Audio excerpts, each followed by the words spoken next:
You can do it yourself with Credit Versio. That's way too hard. Call the credit repair company. Most credit repair companies only work on 1 or 2 accounts at a time, making it slow and expensive. You won't figure that out for months. Ignore him. Credit Versio's brilliant software scans all 3 credit bureaus, finds the accounts that are hurting your score, and guides you through the entire process. Anyone can do it.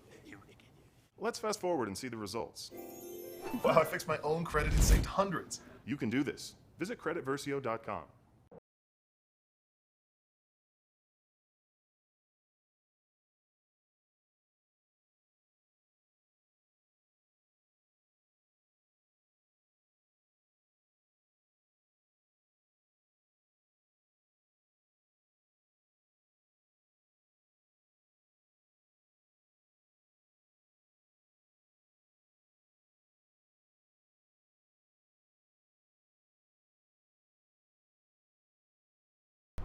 Oh, that spin class was brutal. Well, you can try using the Buick's massaging seat. Oh, yeah, that's nice. Can I use Apple CarPlay to put some music on? Sure, it's wireless. What's your Buick's Wi-Fi password? It's Buick Envision. That's a really tight spot.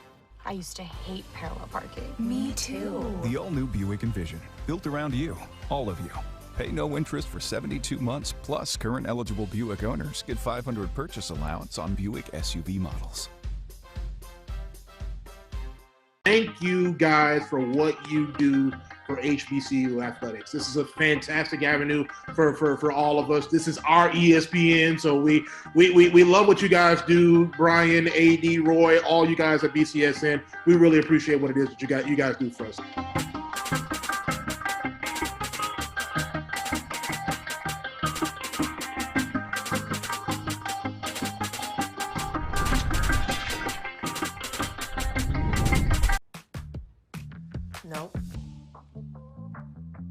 Nope. Come on, him? Ooh, I like him.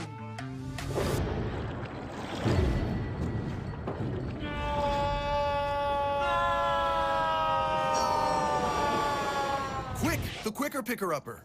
Bounty picks up messes quicker, and each sheet is 2 times more absorbent, so you can use less. He's an 8.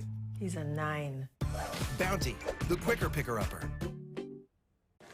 Supermarket sushi, really? No. Wait, Troy, you work here? I'm never not working. Like Head & Shoulders Scalp Shield technology, up to 100% dandruff protection, even between washes. Never not working, huh? Oh, Troy, you're such a good teacher. Yeah, I know. Never not working. Never not working. Never, ever not working. Are you serious? Never not working. Dandruff protection that's never not working. Head & Shoulders Scalp Shield technology. Following my mother's footsteps definitely led me to Shaw University. On a college tour, she's like, oh, look, DJ, that's the McDonald's I used to go to. It ended up being a place where our band members would get to know each other outside of the band room. Oh, you. It's definitely like our student union. But with fraud. For our crew to go to that same McDonald's she went to, I wouldn't want it any other way. When we invest in ourselves, we're investing in what's next for all of us. Growing, creating, making moves that move us all forward. Together, we are Black beyond measure. Time to call a credit repair company to fix my credit. Hold the phone, man. You can do it yourself with Credit Versio. That's way too hard. Call the credit repair company. Most credit repair companies only work on 1 or 2 accounts at a time, making it slow and expensive. You won't figure that out for months. Ignore him. Credit Versio's brilliant software scans all 3 credit bureaus, finds the accounts that are hurting your score, and guides you through the entire process. Anyone can do it. Let's fast forward and see the results. Wow, I fixed my own credit and saved hundreds. You can do this. Visit creditversio.com.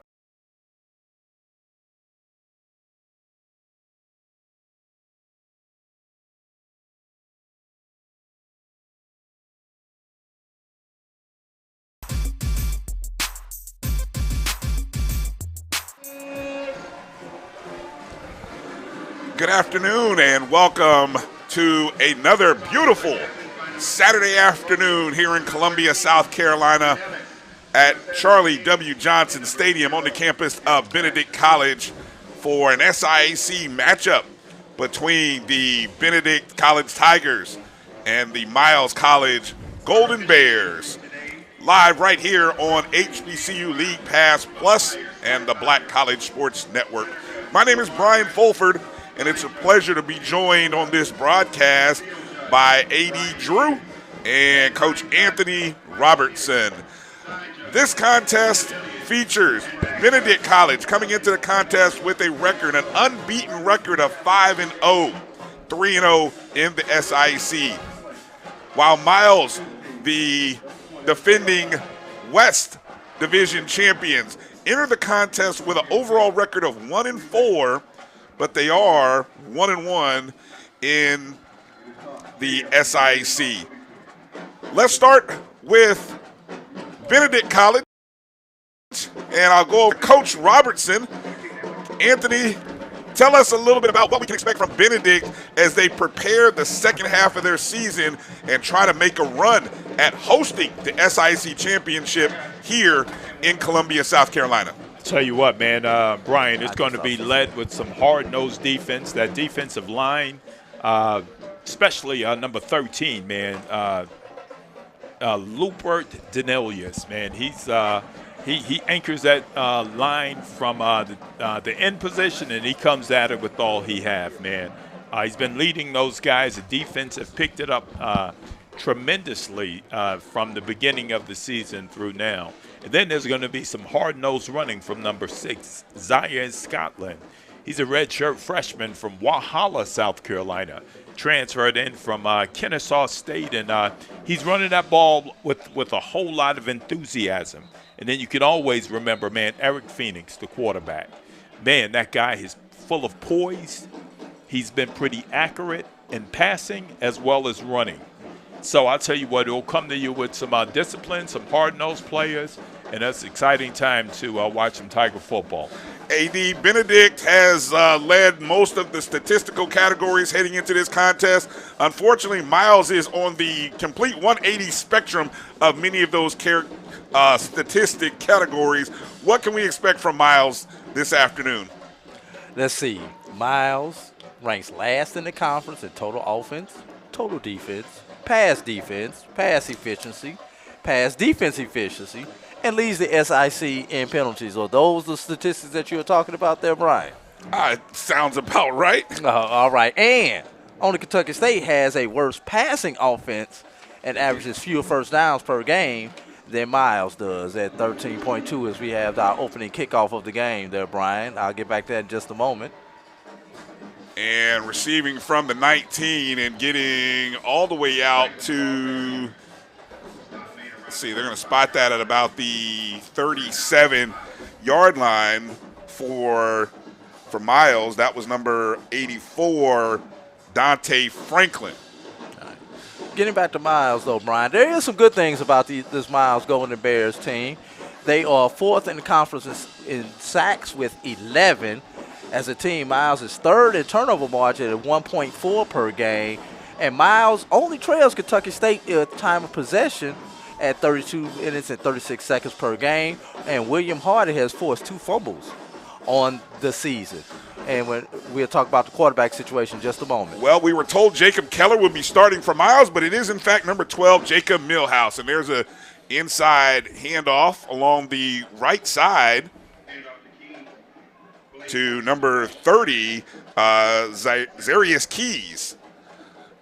So already we do know Miles is going to come in with a plethora of quarterbacks. And a plethora of running backs. And so constant rotation. Looks like that's about a gain of 5. It's second down and 5 now. Millhouse in the shotgun, single receiver to his left. That's an inside handoff to Keys again, and they're going to push that very close. They're going to look like that will be a first down. That's a gain of about 6 for Keys.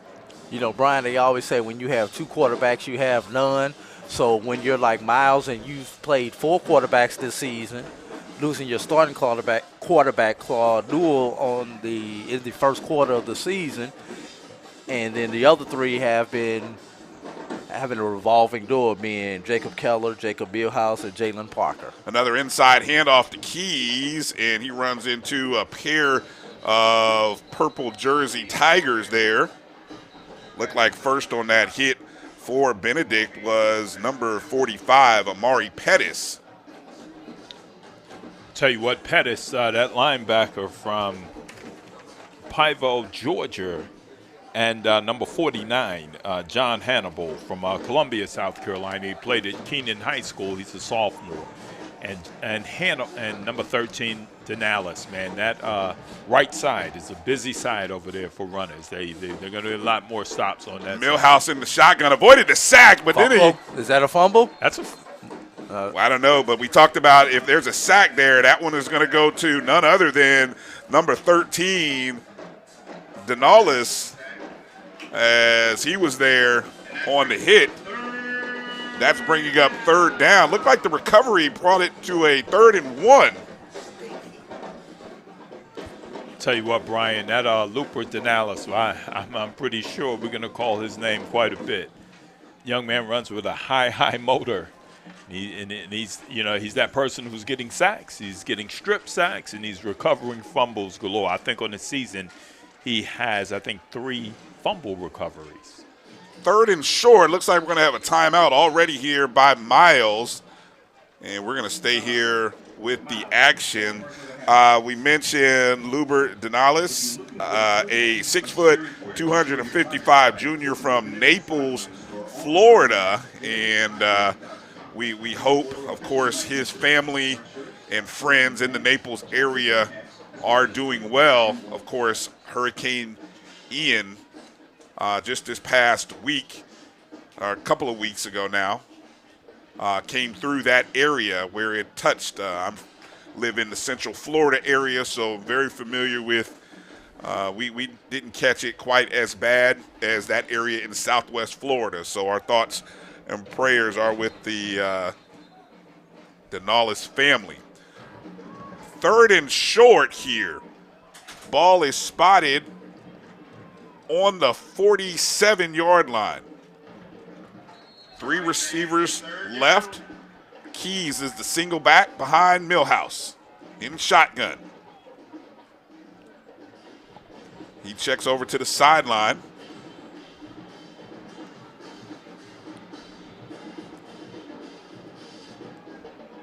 And looks like we're ready to go here. Dropping back to pass, looking. He's going to scramble out of the pocket. He's got to make a play. Going downfield towards the sideline. Out of bounds, incomplete. Very surprised on a 3rd and technically that was 3rd and long. So I apologize for setting that incorrectly. That was a 3rd and long situation. That's what they call double chains, Brian. You got to go past the first stick to get to the second stick. A lot of times that gets people confused. Back to receive for Benedict, number 84, Kendall Norman. Bradley Spradlin doing the punting this time. Standing back on the 10. That was a nice rush up the middle, and that ball is going to go off into the sideline. I don't know. Did they clear the 40? I think that went off the side of his foot. Well, you know what? I'm looking at the official. That ball may not have gone more than. He got the first down on the punt. Okay, got the first down. So that's an overall punt of about 13 yards. My goodness. And Benedict will start from their 40. So the number 1 total team in total offense will come out onto the field. Benedict averaging 35 points per game. And it'll start at quarterback with number 7, Eric Phoenix.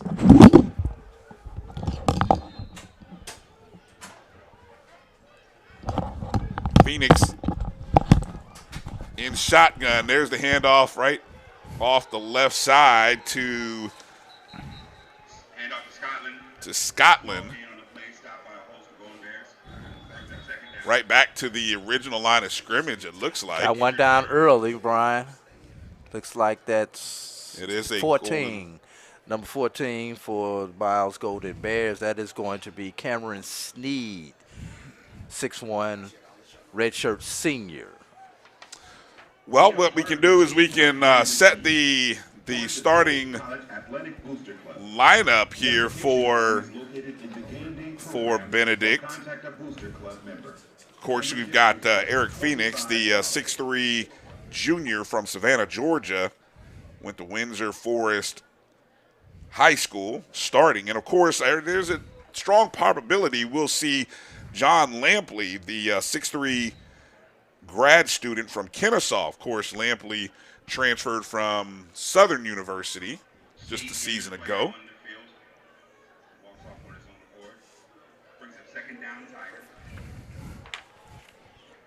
So back come the Tigers. 4 receivers set. It's like that Zaire Scotland flanked off to his right, if I'm looking at that correctly. Scotland number 2 in the conference in rushing at the moment. There's the inside handoff to Scotland. Hit by a host of Golden Bears there.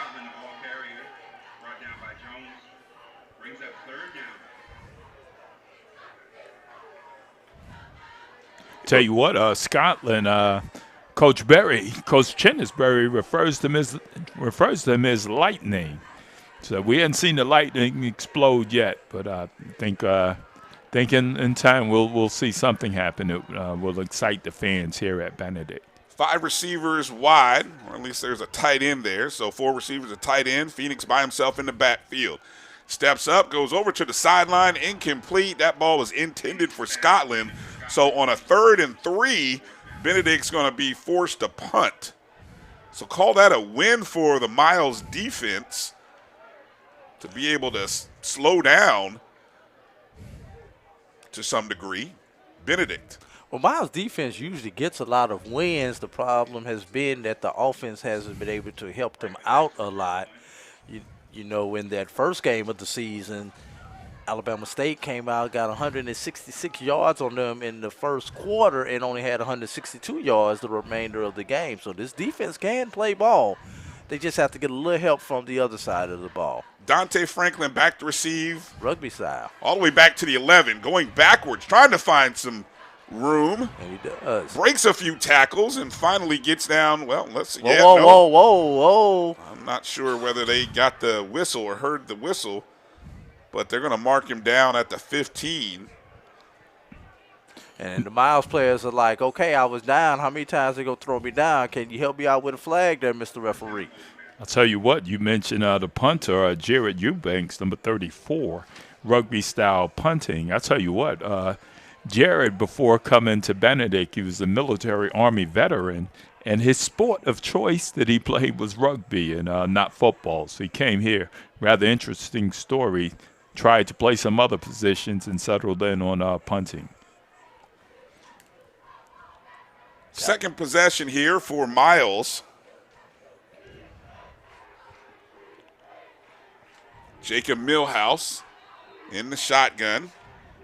Zarius Keys. There's the handoff to Keys. Tried to find some room, and first on the hit was Denales. Stop made by Denales. Keys on the carry. Gain of 3, second down. Those receivers for Miles out wide is number 3, Jai Andrews. In motion, number 9, Jalen Peterson. I don't know if that's necessarily motion, just trying to get lined up in the right spot. More like it, Brian. Millhouse now comes up under center. Hand off to Keys, right side. First on the scene was big number 99, Curtis Williams. Up front for Miles, you've got Eric Blair, Connor Howard, Michael Goss, Christian Tymon, and Donovan Barden. So it's 3rd down and 8. Ball spotted at the 17-yard line. 9:20 remaining here in the opening quarter. Jacob Millhouse, the senior from Birmingham, Alabama, in the shotgun. Dropping back, and there's a flag, possibly a false start. Timeout. I see a timeout. Oh, One second. referee on the Miles side is signaling timeout. I'll tell you what, that was a timeout probably needed for both of those clubs. The offense didn't look too settled, nor did the defense. Quite a bit of moving around So I think that timeout is going to bode well for both of those teams. Let's step away for a short minute during this timeout. You're watching Benedict College football on HBCU League Pass Plus.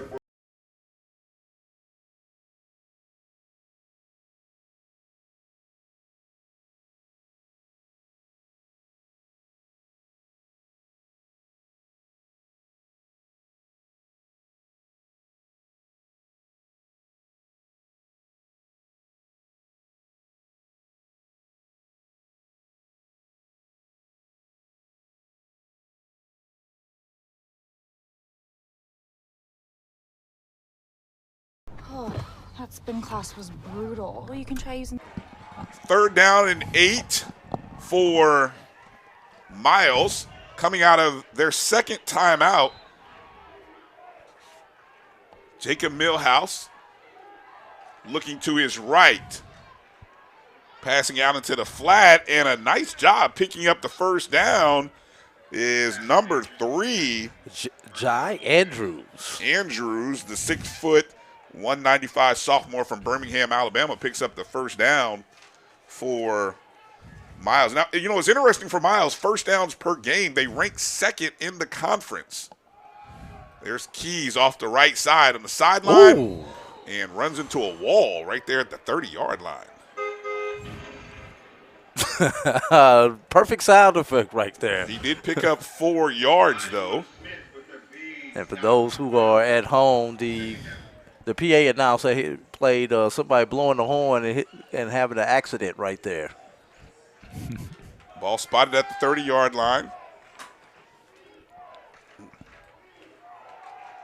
A change in the running back position. Looks like that was Aaron Frazier.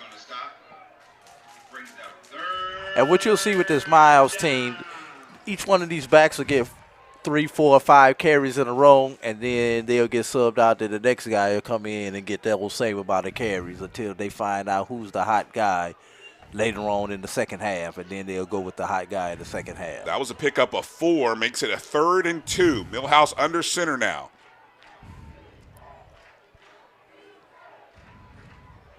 Set up almost in a wing T formation with a single receiver to his right. There's the handoff along the right side. It's going to be close. I think he's going to be short, though. No, looking at the spot from the far side, he's giving it to him. Forward progress as Frazier is going to pick up just enough yards, probably 2 yards exactly, which is enough to make that another first down for Miles. And even though this is SIAC game, this game's a little bit more important for Miles than it is for Benedict because this game counts on the Miles schedule and does not count as a conference game for Benedict. We'll talk more about that later, though. Inside handoff by Frazier. He made a good first jump cut, but then the turf caught him, and he falls down right back at the line of scrimmage. So a gain of nothing there for Aaron Frazier.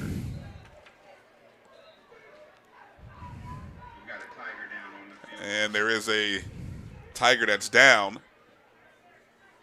It's like 99, if I saw that number right, Coach. That's Curtis Williams. Okay. We'll step away for a short moment. You're watching Benedict College football right here on HBCU League Pass Plus. Oh, that spin class was brutal. Well, you can try using the Buick's massaging seat. Ooh, yeah, that's nice. Can I use Apple CarPlay to put some music on? Sure, it's wireless. What's your Buick's Wi-Fi password? It's Buick Envision. That's a really tight spot. I used to hate parallel parking. Me too. The all-new Buick Envision, built around you, all of you. Pay no interest for 72 months, plus current eligible Buick owners get $500 purchase allowance on Buick SUV models. 2nd down and 11 for Miles here. Shotgun formation, 2 backs. Millhouse keeps, throws out into the flat. He's got a man out across the 50. That's number 82. Taj Lee. Taj Lee gets across midfield, another first down. So a nice drive so far for Miles, who started all the way back on their 15. Check that, Brian. That was number 88. That would be Jabari Bennett, Brian, from Fairfield, Alabama, 5'8", 165, Fairfield High School.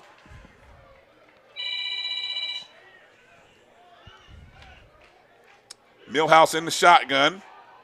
Keys is the back. He keeps it. Millhouse looking. Avoids the pressure. He's on the scramble to the sideline. Goes out of bounds at about the 45.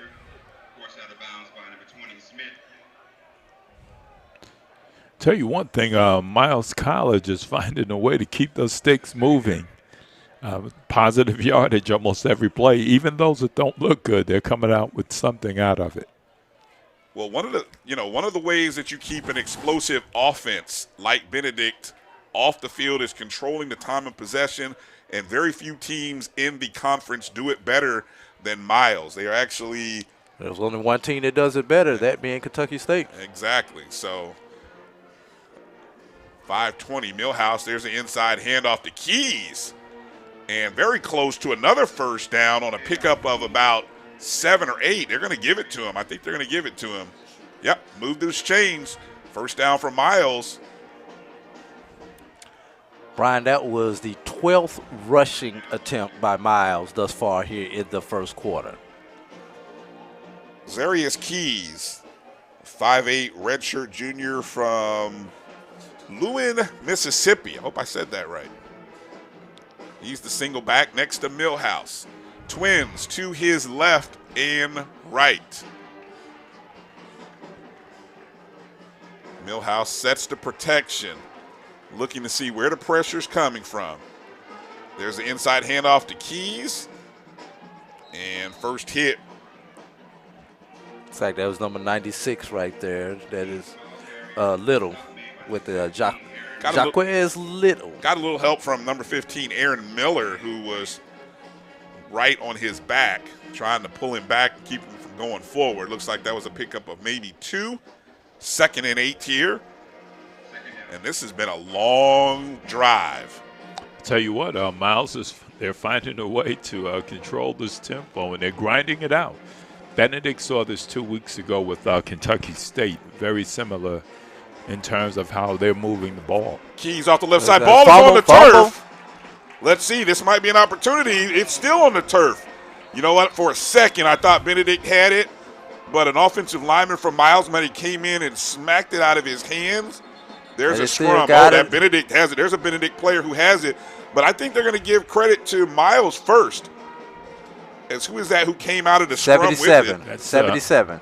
No, I'm saying holding the ball is actually number 4. Fern Romero. Yeah, but I think the offensive lineman for Miles was first to cover it up. Let's see what the officials call. It looked like Benedict's defense is staying out on the field. Yeah, they're going to give credit to the Miles offensive lineman who managed to get down and cover that ball up first. And then, of course, on the scrum, it pops out. So a big break there for Miles. Let's see where the ball spot is, because it actually ends up being an advancement of about 4 yards. Brings up 3rd down and 4. Officially, we go to credit Donovan Barton with the fumble recovery, number 77 for Miles. Ball spotted at the 33-yard line. Millhouse has his instructions. 23, Aaron Frazier is behind him. There's the inside handoff. And needed to get to the 30, but I think number 3, Andrews, is going to come up about a yard short. Well, this is 4th down territory. I think they're bringing out the field goal kicker here.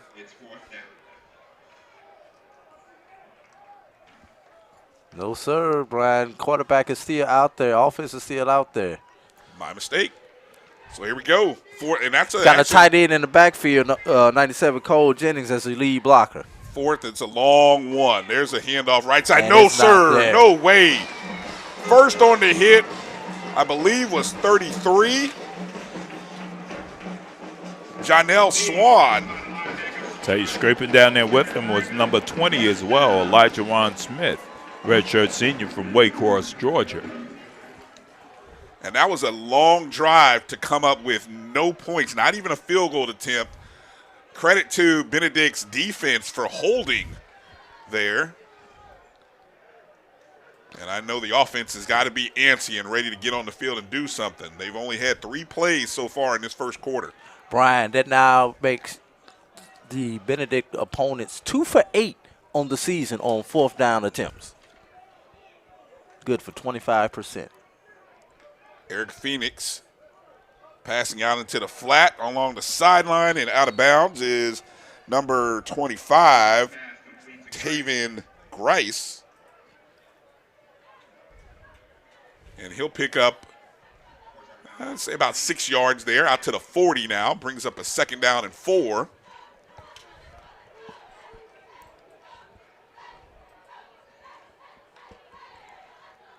Inside handoff to Scotland, looking, and he may have got a half a yard, maybe a full yard across the 41.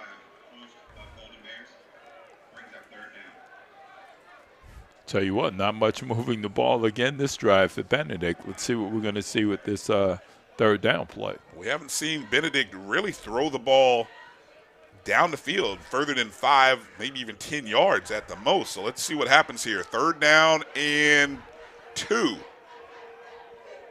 Phoenix in the shotgun. Scotland is to his right. Calls for a man in motion. Inside handoff to Scotland. Powers his way forward. Did he get enough? He may have just enough. May have picked up 2 yards. And he does have a 1st down. So Noah Zaire Scotland gets the 1st down for Benedict. Their first of the contest. Under a minute left here in the 1st quarter, and this quarter has moved in large part to that 2nd drive there by Miles. 4 receivers, trips right. Phoenix looking, going deep down the field. Flag, is there a flag on there? There was a little bit of tugging down there. Looked like that pass was intended for number 5, Reginald Harden. Sophomore 6'5" from Jacksonville, Florida.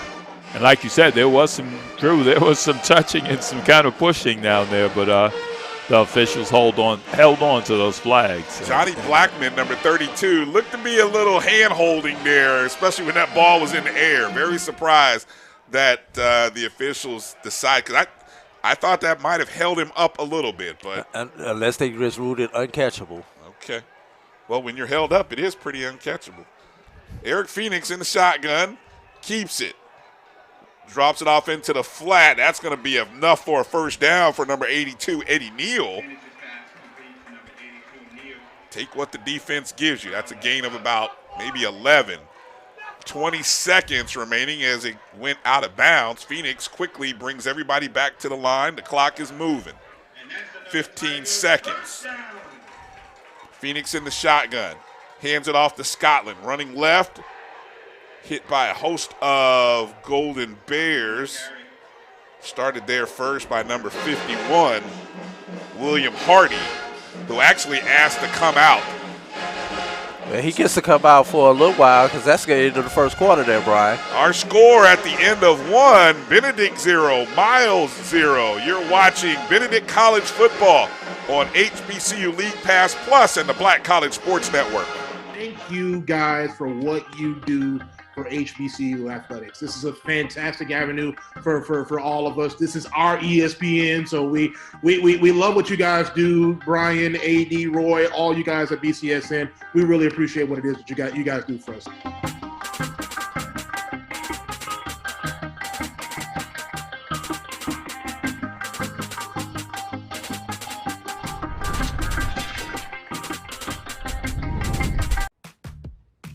Nope. Nope. Come on, him? Ooh, I like him.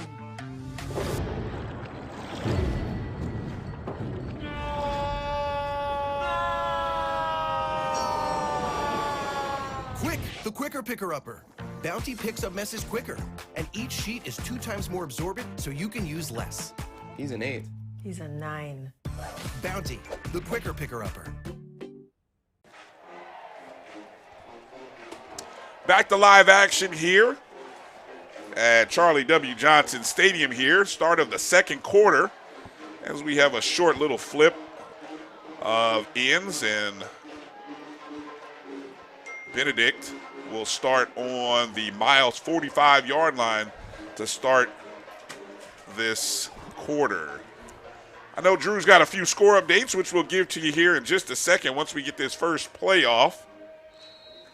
Eric Phoenix in the shotgun. He's got backs to his left and right. Twins receivers to his right. Man in motion. Inside handoff to Scotland. Spin move, avoids another tackle. Fighting hard up the sideline. Nice run by Scotland. Pickup of about 4 yards on the carry. Drew, it's a beautiful Saturday afternoon across the SIAC. You got some score updates for us, correct? And we'll start in the SIAC in Wilberforce, Ohio, halftime. Fort Valley 22, Central State 14. That is homecoming for the Marauders. We got one more after this next play here, Brian. Phoenix by himself in the backfield. There are 5 receivers out, 3 to his right. Quick check to the sideline. Phoenix dropping back, stepping up into the pocket, moving, and he is brought down on a sack there by number 15. That's Zion Sharp, 6-foot defensive tackle from Birmingham, Alabama, on that pressure. That's a big play because it forces 4th down, and Benedict will have to punt for the second time in the contest. Tell you what, Drew and Brian, looking at Miles's defense, you could tell they've done their homework, spent a lot of time in that film room watching and preparing for Benedict's offense. Everything Benedict's coming at them with Miles' defense has been ready. Dante Franklin back to receive, standing on the 10-yard line. And he's going to say get away with it. Let's see if they can down that ball. Where they down it at? They down it at about the 9-yard, but we have some action on the other side of the field, completely away from the ball, and a flag comes out. So I have no clue as to what happened over there because I was looking at the ball. And I believe probably like you were too. Did you happen to see what happened over there, Anthony? Yeah, I missed it, Drew, but I'll tell you what about these two programs. From the football teams to the basketball teams to the band, when they're playing, these schools don't like each other. So there's going to be quite a bit of action going on throughout this game. Miles' athletic director was grown here at Benedict College, where he played basketball and went to Miles College as the basketball coach, and he's now the athletic director. So there's a lot of tension out there on that field between these two programs. I think they just fighting over who's the real purple and gold here between these two teams. It could very well be that, but I'll tell you what, for years, Miles College have had a lot of success on this football field, particularly in the SIAC. So the penalty was against Miles, and it'll back them up. I think called a block in the back. And if you ever want a penalty, this is where it's at, where half the distance to the goal, because you're really not giving up that much real estate. You went from the 9 to the 4.5 or 3.5 yard line. Now it's spotted at the 4. Spotted at the 4, so it's a 5 yard. 8 to the 4. Yeah. Jacob Millhouse, inside handoff to Zarius Keys. He probably got to the 5 yard line. But I tell you what, it's tough to be within that 5, and you have a defense like Benedict facing you. So, quick correction, that was Blake Speed, number 49 on the carry. It's amazing. We've been playing now. We're 13 minutes into the second quarter. Not a whole lot of action offensively, especially from Benedict. But one thing about Benedict, this Benedict team will score in bunches. Oh, you better watch out. Going the wrong way. Little misdirection play and running up the sideline. 40, 50, tackled down from behind.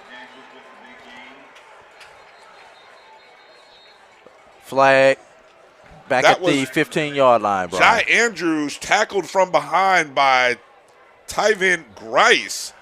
And I can almost guarantee you with that play being reversed like that, that's probably going to be a block in the back against somebody right there. You know, that almost reminds me of that Marcus Allis play in the Super Bowl. Went right up, can't go back that way, went back to the other way, and went and got him some yardage right there. Well, that was some nice misdirection there by Miles on that play, because Andrews was lined up on the right side of the line. And so as there might have been a double handoff. So there was a holding all the way back at about the 15 called against number 9, Jalen Peterson. Wide receiver not used to doing blocking on that type of play right there. You know, wide receivers, they usually get on, make that initial engagement, and hope that the running back is past them. They're not used to that on that cutback like that, having to hold that block that long. So a 50-yard run comes all the way back to the 8, and it'll be second down. Second down and about 6. Millhouse, he's got a man, and he just overthrew him. That ball was possibly intended for Peterson. He was the only white jersey there, but way too far out of bounds. Tell you what, lucky for Benedict that was a bad pass, because tell you what, that receiver had quite a few steps on that DB and nobody over there. There was nothing but green in that yellow end zone in front of him. So a big break for Benedict. Jacob Millhouse in the shotgun. He's got trips to his right. He's dropping back the pass. They go screen, and it's deflected touchdown. Deflection by number 18, and then recovered. Tell you what, number 44, Jaden Broughton, brought that in. That's the 6'3", that's a 230-pound 6'2" sophomore from Moncks Corner, South Carolina. Played at Berkeley High School, man. It's pretty power high school. But that was great defense to block it, and great by the linemen to come up with the ball and take it on into the end zone. 6 points. Israel Wokacha, I had to make sure I do that, get that right. Wokacha with the deflection, and then, of course, 44 ends up, it lands right in his hand, in the hands of Jaden Broughton. So give the defense 6 points, and the extra point is good. And that might be what it takes on a day like this, is your defense has to make a play, or your special team has to make a play when neither one of the offenses is seeming to be able to make that one big play. 12:04 remaining in the second quarter. Benedict 7, Miles 0. You're watching Benedict College football on HBCU League Pass Plus. Supermarket sushi, really? No. Wait, Troy, you work here? I'm never not working. Like Head & Shoulders Scalp Shield technology, up to 100% dandruff protection, even between washes. Never not working, huh? Oh, Troy, you're such a good teacher. Yeah, I know. Never not working. Never not working. Never, ever not working. Are you serious? Never not working. Dandruff protection that's never not working. Head & Shoulders Scalp Shield technology. Following my mother. Oh, because they came back. Oh. 12:04 remaining in the second quarter. Miles is finally on the board, courtesy of a great defensive play by Israel Wokacha, the sophomore, 6'2", 240 from Atlanta, Georgia. And then his teammate, 44, Jaden Broughton, just has to go, all he has to do is tip drill, catch it, and walk 2 yards untouched into the end zone. Back to receive for Miles. And sprinting up the right side and brought down is number 84, Kendall Norman. Tell you what, gentlemen.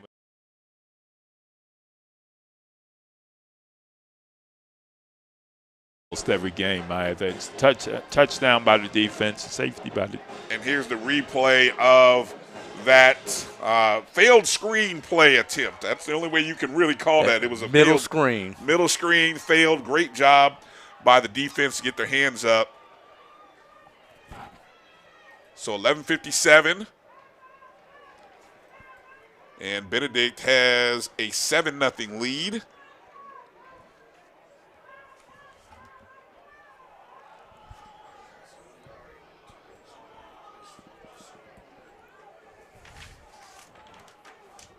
Jacob Millhouse is the quarterback of record right now for Miles. There's an inside handoff, and he's going to be brought down. That's going to be right back to the line, maybe a loss. They're going to say right back at the line of scrimmage.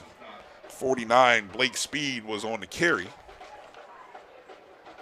He did lose a half a yard, so it's 2nd and 11.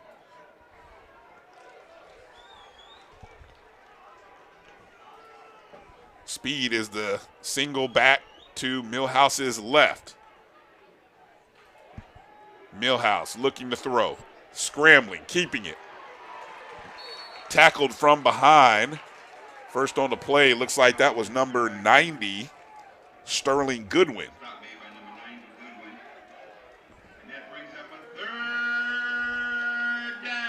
Third and 6. 3rd and 5. Tell you what, that number 90, Sterling Goodwin, he's a local kid at Columbia, South Carolina. He played at Ridgeview High School. Coach Berry is determined to bring in South Carolina kids, bring them into his program. Millhouse keeping, throwing to his coaching staff and teammates on the sideline. That's going to bring up 4th down. And there's going to be a little bumping back and forth there between number 84, Dante Franklin, and number 0, Jerron Kilpatrick. Now, this will be interesting to see who they call this on. It's post-play foul if they do call it. Opportunity for a first down, first possibly. Down. Dead ball. Unsportsmanlike. 15-yard penalty from the end of the play, automatic first down. Dead ball foul. Dead ball, and that's a big mistake. I'll tell you what, Kilpatrick will be blessed to stay in this game if that calls. And he on called him. that he did say unsportsmanlike, correct? Let me correct. He did, and I have to correct. Let me correct. It's not on Kilpatrick. They actually called that on 22, Keeving Ross. And now I didn't see Ross standing. I must have missed something because all I saw is the flag, and I saw Kilpatrick standing there. So it was on number 22, Ross. The reason I note that is another unsportsmanlike penalty, and he's disqualified for the remainder of the game. That's right.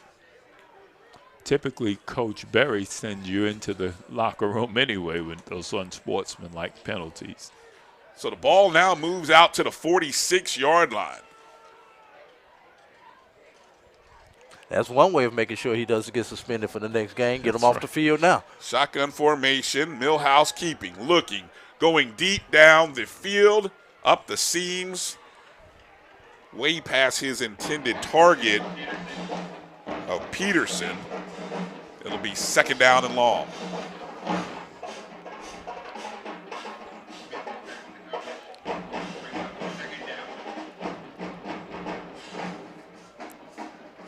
Second down and long now.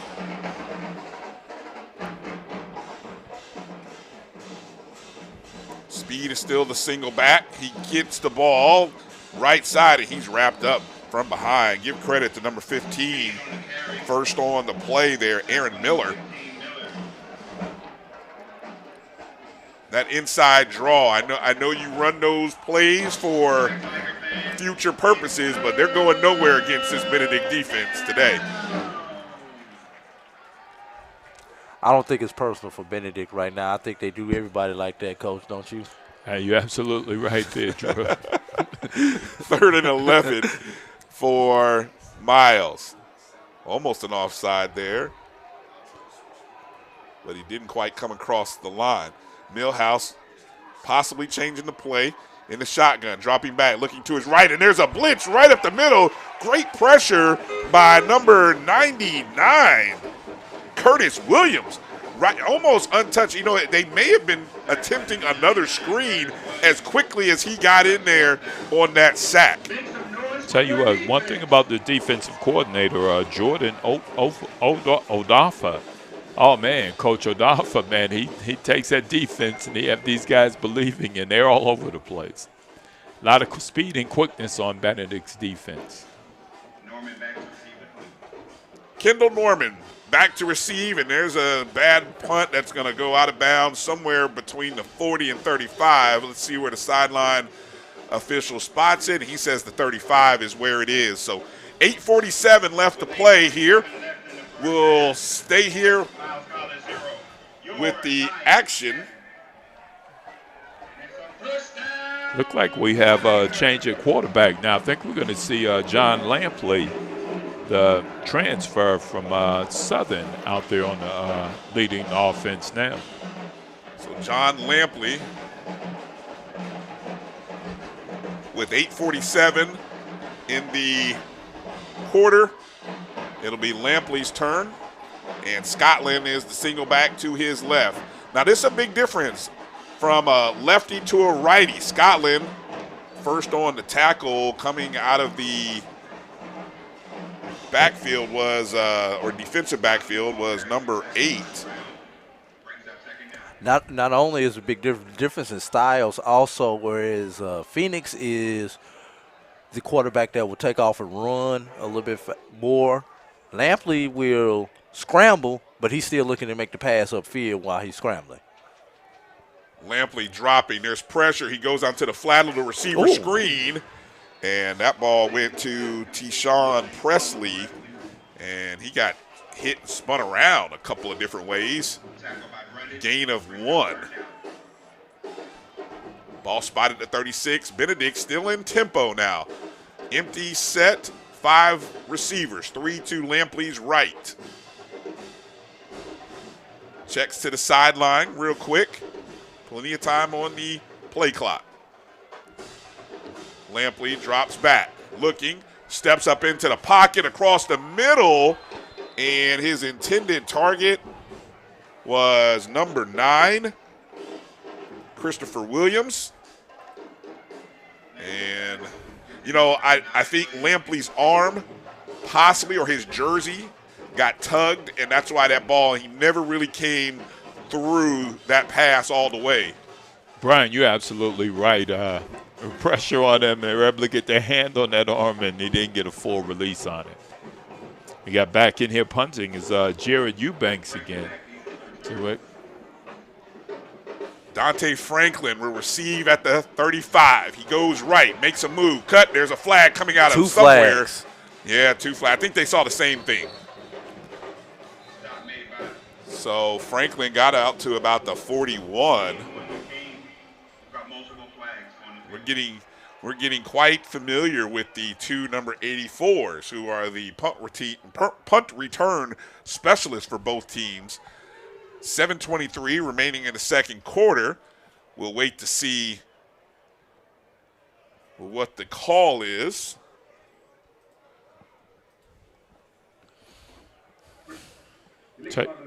Tell you what, gentlemen, as we look at this field today, man, this is a beautiful day for football anywhere. When you can get a day like this in October, and you know, if you can get your players right, and we're not dealing with the cold weather, we're not dealing with excessive heat.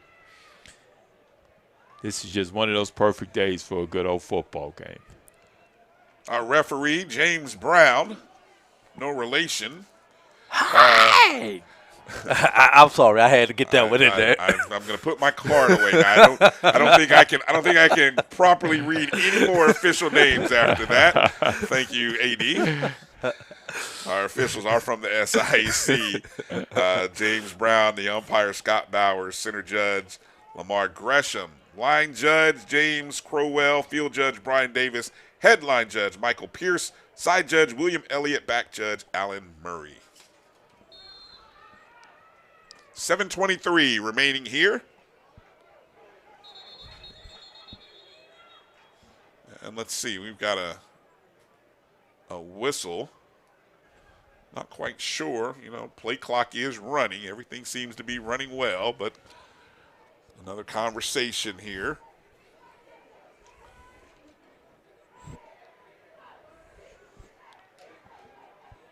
You know what I always find interesting, Brian? The referees now wear earpieces to communicate with each other, and they still walk over and talk to each other. And that particular time, the band wasn't playing. So, all right, here we go. Looks like we can play ball here. Millhouse inside, hand off to Keys. That's Zarius Keys back in there as the tailback for Miles. Picked up 2 yards. Looked like brought down by number 18. Wolkershaw. Well, the SID from Benedict did tell me we were going to say his name a lot, and already we have done that. Quick handoff to Keys. Beautiful block on the right side. He got all the way to the sideline, and he's tackled out of bounds by number 5, Joshua Hayward.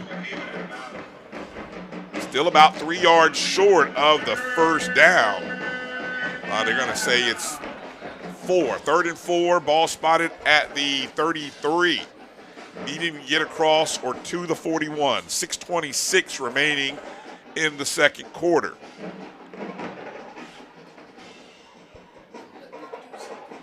Millhouse almost in a pistol formation with Keys behind him. He's got twin receivers to his left.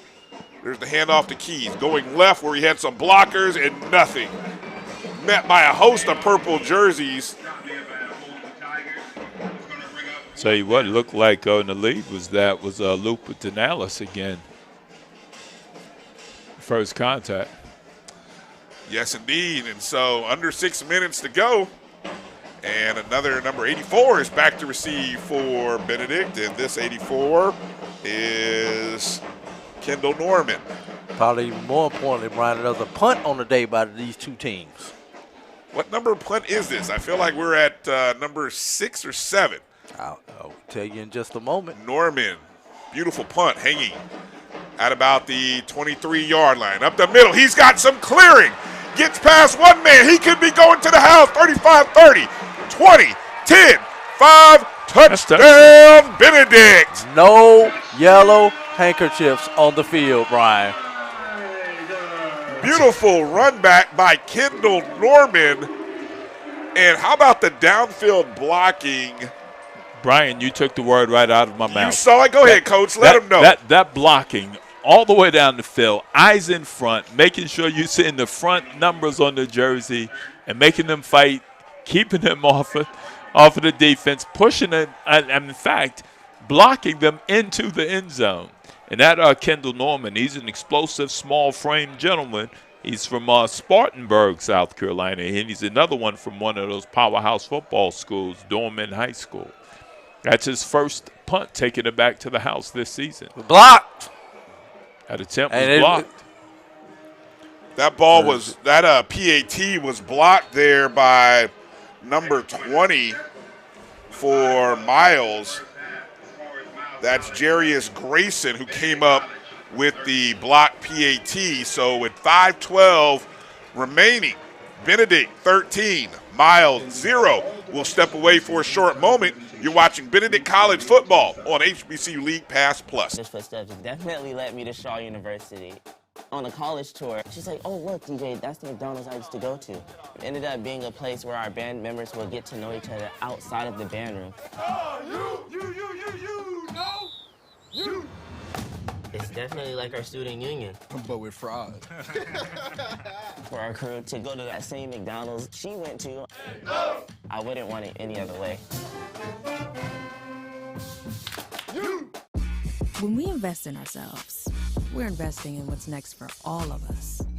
Growing, creating, making moves that move us all forward. Together, we are Black beyond measure. Time to call a credit repair company to fix my credit. Hold the phone, man. You can do it yourself with Credit Versio. That's way too hard. Call the credit repair company. Most credit repair companies only work on 1 or 2 accounts at a time, making it slow and expensive. You won't figure that out for months. Ignore him. Credit Versio's brilliant software scans all 3 credit bureaus, finds the accounts that are hurting your score, and guides you through the entire process. Anyone can do it. Let's fast forward and see the results. Wow, I fixed my own credit and saved hundreds. You can do this. Visit creditversio.com. Tell you what, gentlemen, Coach Berry focused on all phases of the game: offense, defense, special teams.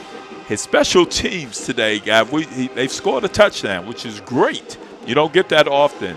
But in, I think his last 2 or 3 games consecutive, we've had issues with PATs and field goals, and I'm quite sure he's going to want to work on that.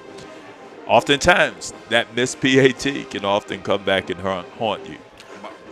My good friend AD here has been harping on that for the last 3 weeks. So, but I keep telling him, look, when you're scoring 35 points a game. Oh, that was a mistake right there. Number 9 back to receive there for Miles, Jalen Peterson. He ends up going out of bounds instead of letting the ball go out of bounds. It was close. You don't want to take a chance to let that ball bounce because you don't know where it's going to bounce. But you definitely want to get behind that ball and get your feet set, your momentum going the right direction so that you can go upfield and not just catch the ball running out of bounds like it's a punt. Well, I'll tell you what, Miles College on their special teams, punt team gave up a touchdown just now on kickoff return. Very bad decision made by the return. Well, so instead of starting possibly at the 25, Miles will start at the 16 on their own 16. Jacob Millhouse. Little handoff to Peterson. Peterson running around the left and clipped by number 4, Fern Romero. Did a great job of clipping Peterson as he was trying to get around the outside. And so that's going to be a loss of about 5 yards. Update from the SWAC, Brian, in the second quarter. Alabama A&M 7, Grambling 3. At the end of 1, Florida A&M 7, South Carolina State 0. 4:33 remaining in this half. Millhouse dropping his intended target. Was the guy holding the chains, looks like. Tell you what, it looked like number 80 was over there, Fred Daughtry. He's 5'9" senior from Tallahassee, Florida. 3rd and long. Well, if Benedict's defense can get a stop, the offense will get an opportunity to add to the scoring production that we've seen thus far. Benedict's defense has a score. The special teams has a score. Still waiting on the offense to get involved in the party.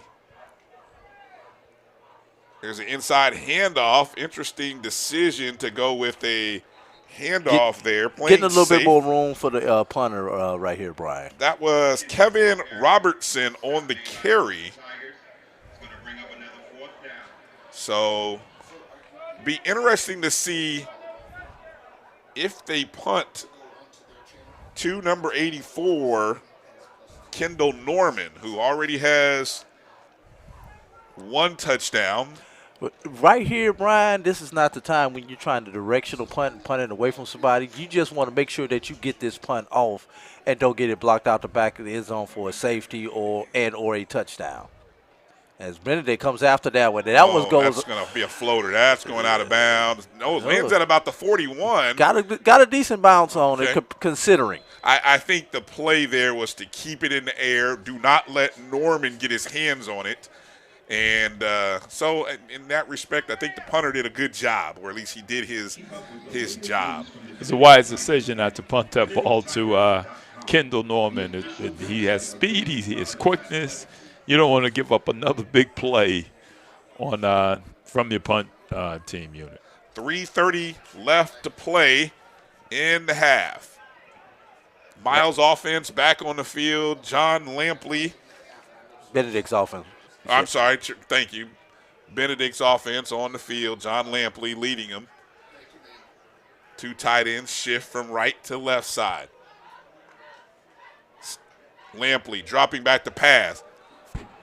And a beautiful pass as he hit his intended target. Looks like that is number 82, who's still a little slow getting up off the turf. That's Eddie Neal. And Neal is going to stay down. He's far enough out of bounds where they do not have to stop the play, though. So he went out of bounds at the, let's see, they're going to say back at the 24 now. Tell you what, Benedict have some tall receivers. And they're stretching the field. They're going up. They're going up and getting these balls. Inside handoff to Scotland. And that's a nice rush of about 5 before he's sort of hit or stopped on his forward progress. Actually, a little more than 5, excuse me. Yeah, initially met by number 27, Jamarius Brown. That's about 6 or 7 yards. They're going to spot that at almost the 16. Yeah, they're going to give him out to the 16, so that's about an 8-yard run for Scotland.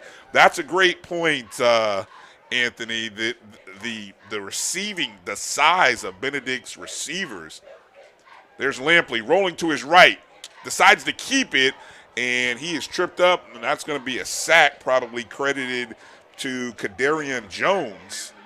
And I'll tell you what, Brian, that's the difference between Phoenix and Lampley. Phoenix, from the split second when he decides, hey, nothing's there, I'm going, yeah, he's gone. He's going to get a little more out of it on the ground than Lampley tend to. It did look like he wanted to throw that, but he had a receiver, Rashad McCain, running across in front of him. Looked like he possibly wanted to throw it to him. Here you go, 3rd down and 5. Lampley looking across the middle, and that's going to be enough possibly for a first down. It is, as that ball is caught by number 25. It's Taven Grice, and Taven Grice is the guy that's kind of all over the field. You'll see Taven running out of the backfield, catching out of the backfield, lining up wide. You do a lot with Taven Grice. Ball spotted on the 13. Empty backfield for Lampley. He keeps up the middle. Gets across the 10 to about the 9.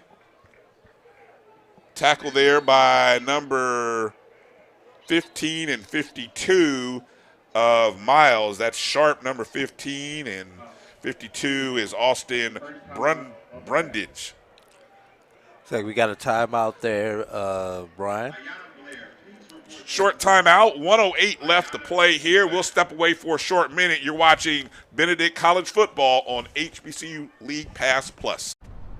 Oh, that spin class was brutal. You can try using the Buick's massaging seat. Ooh, yeah, that's nice. Can I use Apple CarPlay to put some music on? Sure, it's wireless. What's your Buick's Wi-Fi password? It's a Buick Envision. That's a really tight spot.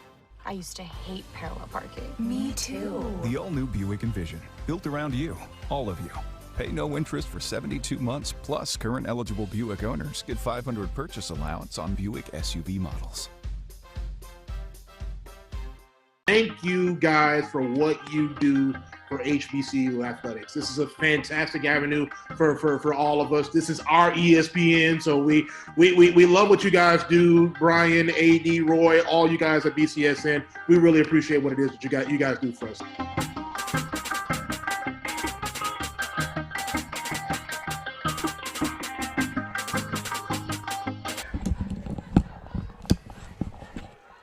.108 left to play here in the first half. Benedict in the red zone. Ball spotted across the 10 at the 9. John Lampley in the shotgun, looking, goes across the middle, wide open in the middle of the field for a touchdown. Number 12, Jaden Thomas. And the offense makes their contribution to the scoreboard with their first touchdown of the day, Anthony. I'll tell you what, man, it's nothing like having 20 points possibly, and every phase of your team has put points on the board, and all 3 touchdowns. 1 minute exactly remaining. 19-0. The pending PAT. That kick is good by Reginald Rogers.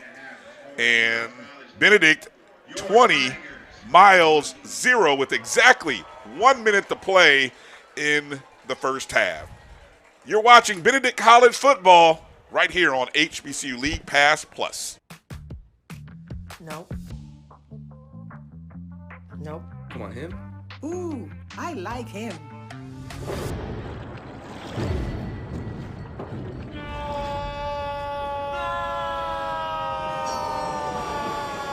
Quick, the quicker picker-upper. Bounty picks up messes quicker, and each sheet is 2 times more absorbent, so you can use less. He's an 8. He's a 9. Bounty, the quicker picker-upper. Supermarket sushi, really? No. Wait, Troy, you work here? I'm never not working. Like Head & Shoulders Scalp Shield technology, up to 100% dandruff protection, even between washes. Never not working, huh? Oh, Troy, you're such a good teacher. Yeah, I know. Never not working. Never not working. Want to remind you to stick around for halftime and watch the full performance of the Miles Purple Marching Machine and the Benedict Marching Tiger Band of Distinction coming up here at halftime. 1 minute away. And let's see if Miles has any magic left. There's that ball received at about the 16. Peterson running left. He's got some room. Will, couple flags. Peterson's across the 50. We've got flags back at the 30. We've got flags at the 50. So I wonder if they're going to offset and we do it again. Well, I see Benedict. Oh, no, he's picking it up. And he's walking his flag back to beat the other flag, the back judge is. Okay. So we've got the same penalty. Okay, he just couldn't throw it 30 yards. That's all right. He's got to warm up in the bullpen next time so he can make that throw. Hey, look, we've seen some officials be able to throw that one. He's thrown into the window, so I'll cut him some slack. No, they usually throw it up in the air to make sure everybody sees it. So there's a holding on the return team. 10 yards from the spot. Sorry about that. Hey, I tell you what, that's a bad penalty for Miles. Yeah.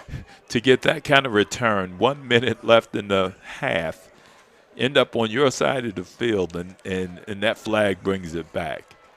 Well, you know, one of the things that my good friend A.D. Drew brought up in his column, his preview column, which you can read on d2football.com, was that Miles leads the conference in penalties, and we've seen 2 penalties take away big plays. And Benedict's the type team defense. You cannot hurt yourself playing against Benedict because they don't give a whole lot. Kevin Robertson got one down. Check that. That's Cornell Kendrick on the carry, and there is a man down. I'm trying to get that. It looks like that's an maybe 71, lineman. Maybe. I can't quite see the number. Tell you what, on that tackle was big number 96, Jaquez Little, 306-pound defensive lineman from Tampa, Florida. I hope that lineman or whoever he's down there, I can't see his number. That is number 71. Tell you what, it look like he's there, at least sitting him up. Christian Twyman. Twyman's up. All right. You can tell he's hurting. 6'4", 300-pound sophomore from Sylacauga, Alabama. Again, listening fans, like Brian said, do not move at halftime because the bands, the Miles marching band as well as the Benedict marching band, those are the pride of the bands in the SIAC, and it's going to be a showdown between these two bands as well. And one thing, because these teams, even their band uniforms are similar, not along with their team colors, you know. Looks like Miles has their purple and gold on, and Benedict is in purple and white.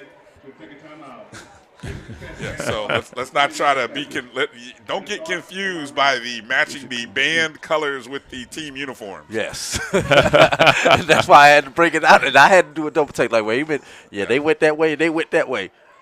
There are 39 seconds, even though the clock, now it's 20. Okay, they did a 10-second runoff. All right, so now there's 29 seconds left. Because they're out of timeouts. Millhouse, another handoff along the right side, and oof. Ooh, somebody's helmet just came off. Yeah, that was Kendrick, whose helmet got taken off there. Big number 96, Jaquez Lelite. And I think Miles is just, are they going to run it out or are they going to try to run another play? I would, well, look, who am I? But I would, if I were running things on that sideline, I might go to the locker room and take time. But I think, you know what, did Benedict call that timeout? Because I don't know who would have stopped. Has not chosen to use a timeout. Game clock operator. Please reset the game clock to 5 seconds, and it will start on my ready. Okay, so. Did not take, so it's a 10-second runoff. Oh, for the helmet? Yes. Right, I think that's it. Helmet well, with 5 seconds left. Right. Yeah, so unless Miles can really get a snap off, here we go. Clock's running 4, 3, 2. Millhouse is going to stand there. And act like he wants to snap the ball. And that's going to be the end of the first half. So our first half ends with a great performance from all three sides of the ball of the team for Benedict, as they got a defensive touchdown, a punt return touchdown, and then the offense finally added their 6 on the board our score at the half. Benedict 20, Miles 0. Stay tuned for our halftime show. First up will be the Miles Purple Marching Machine. Supermarket sushi, really? No. Wait, Troy, you work here? I'm never not working. Like Head & Shoulders Scalp Shield technology, up to 100% dandruff protection, even between washes. Never not working, huh? Oh, Troy, you're such a good teacher. Yeah, I know. Never not working. Never not working. Never ever not working. Are you serious? Never not working. Dandruff protection that's never not working. Head & Shoulders Scalp Shield technology. Following my mother's footsteps definitely led me to Shaw University. On a college tour, she's like, oh, look, DJ, that's the McDonald's I used to go to. It ended up being a place where our band members would get to know each other outside of the band room. You. It's definitely like our student union. But with fraud. For our crew to go to that same McDonald's she went to, I wouldn't want it any other way. When we invest in ourselves, we're investing in what's next for all of us. Growing, creating, making moves that move us all forward. Together, we are Black beyond measure. Time to call a credit. Ayana is a freshman business management major from Greenwood, South Carolina. She is the daughter of LaTanya Blair. She is being presented with a lottery scholarship ambassador award package from Benedict Athletic Director Willie Washington. Please congratulate Ayana Blair for being named today's Education Lottery Student of the Game.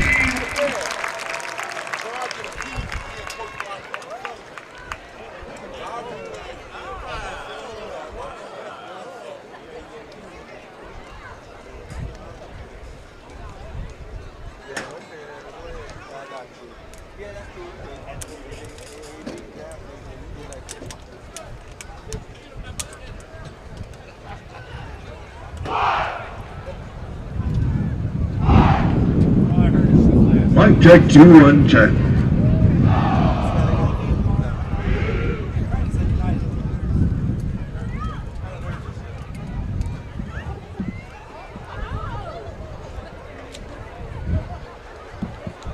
On behalf of Board of Trustees, President Bobby Knight, students, faculty, staff, alumni, family, and traveling friends, we would like to bid you a hearty good afternoon.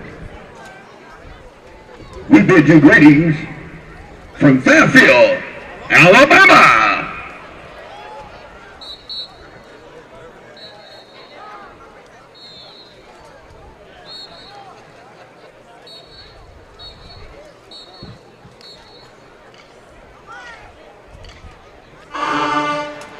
And now, this band is under the direction of Director of Band, Professor Willie J. Slice Jr., the first music graduate of Miles College. Brian Law, Assistant Director of Bands, LeBaron Water, Associate Director of Bands. Right now, we're going to do what we came to do, man.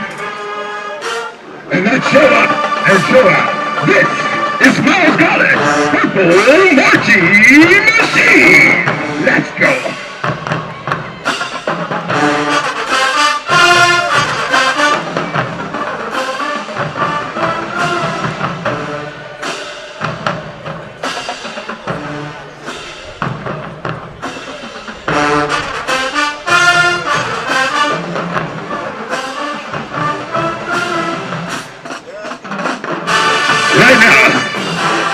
Just look at my watch.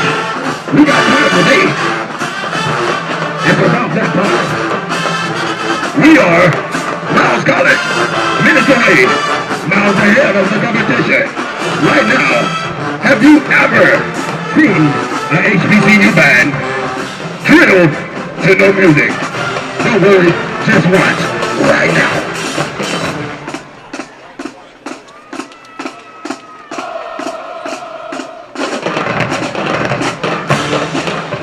It's a new day, right here at Miles College. Shots out, right now. school seniors. We're gonna do this for you, man. Right now, let's get down. Hey, remember what you're doing. High school seniors, make sure you go to www.miles.edu.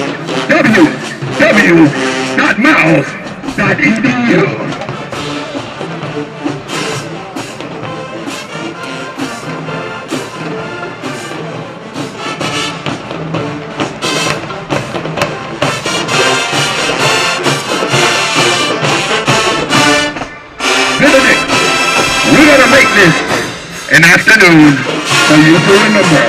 Right now, it's about that time. Benedict, we're here with you to celebrate your this afternoon.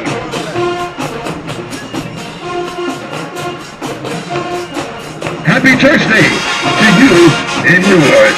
Here at Miles College, we keep God first in everything that we do.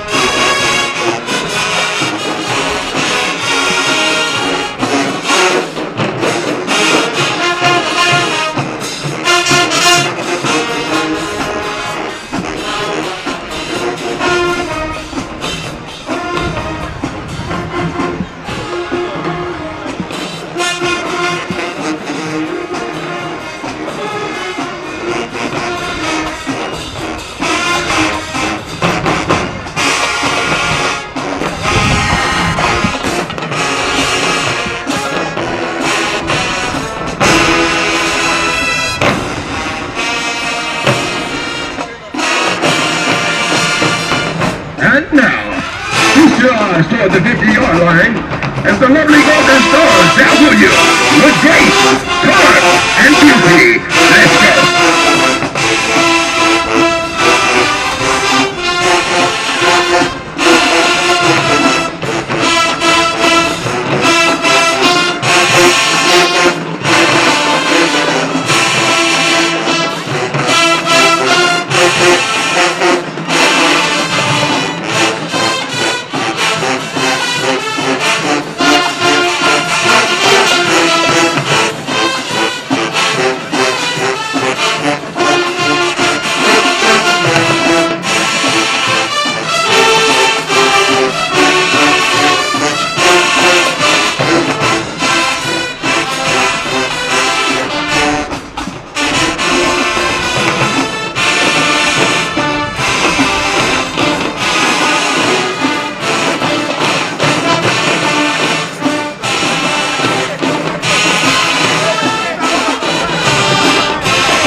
The lovely Golden Stars.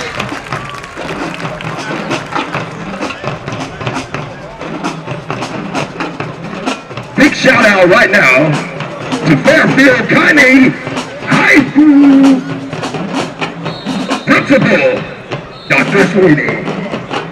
Right now it's time to get down with the Purple Marching Machine Band. No more clowning around. It's time to get down. PMM, let's go.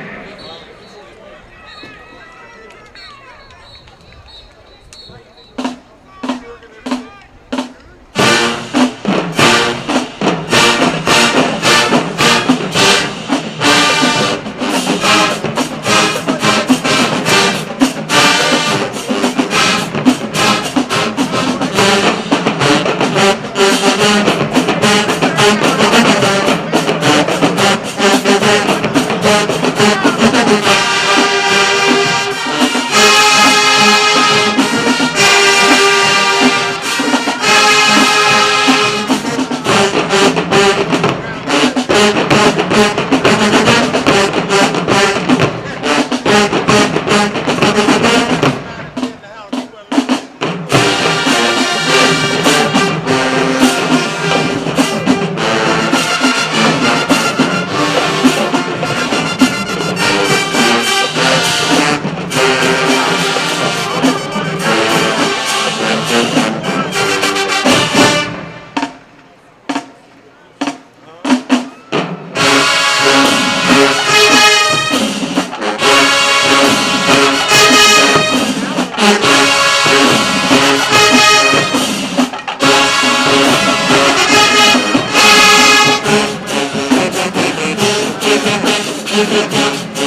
President, Bobby Knight. Director of Bands, Professor Willie J. Knight, Jr. and band staff. We would like to thank you for your continuous support. Benedict College, we love you. It's so long for now. Bye-bye.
Benedict College Tiger family, it is time to get on your feet.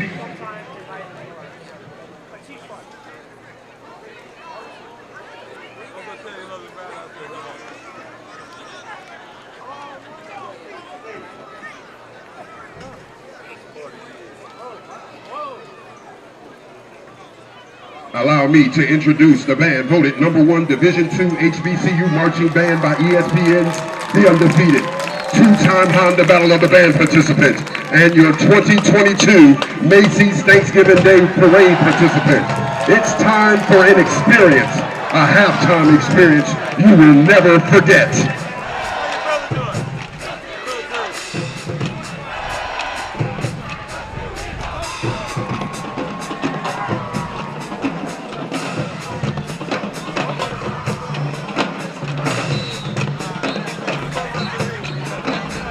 As we begin this experience of a lifetime, vibe with the BOD and surround sound as we get it in to Lizzo about that time.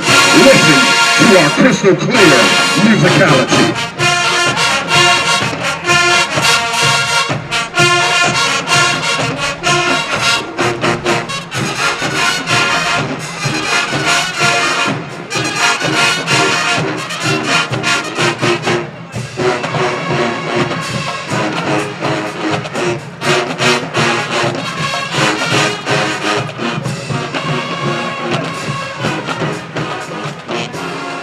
Once again, Benedict College family, alumni, the BCBOD.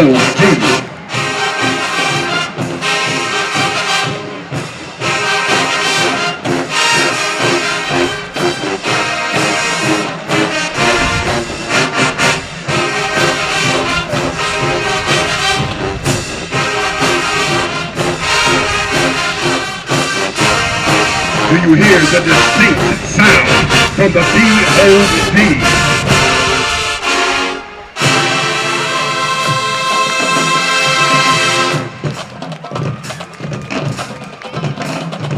Breathtaking, smooth, captivating, all words to help describe what you are witnessing at the 50-yard line. These ladies of sweet sensation under the direction of Shereen Nelson as they perform to There She Goes by Babyface.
Once again, the ladies of Sweet Sensation, under the direction of Miss Cherie Nelson. Now, as we keep this R&B vibe going, I want you to sing along with the BOD under the direction of Professor H. Wade Johnson, Director of Bands. This was the year 1989. Sing along to Babyface, Whip Appeal, off the Tender Love album. Everyone should know this one. Sing along with the BOD.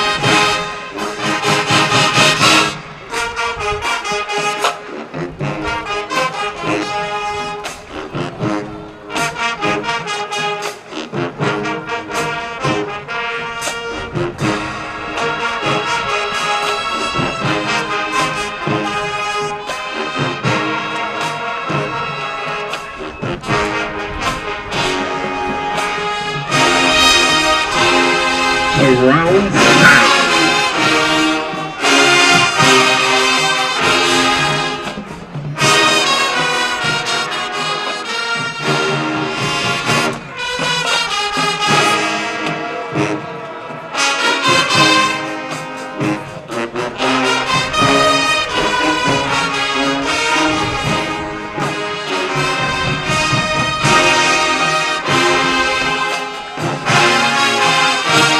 No one does it like the BOD.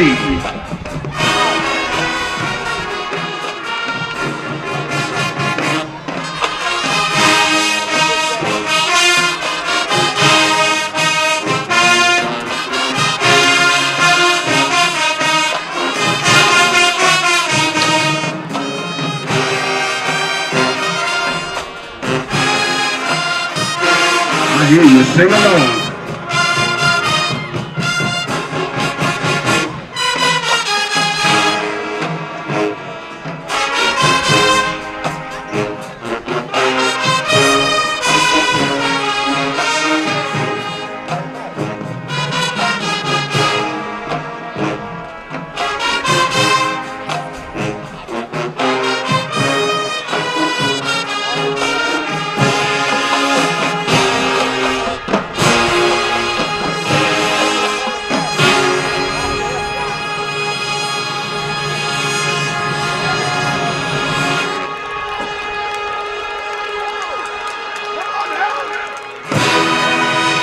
Give it up for him.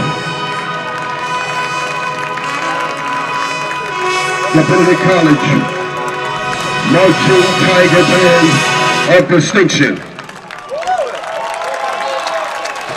Now, before we end this ultimate halftime experience and prepare ourselves for more football, allow us to continue your experience as we get it in to Too Many Years by Kodak Black and T&B Rock.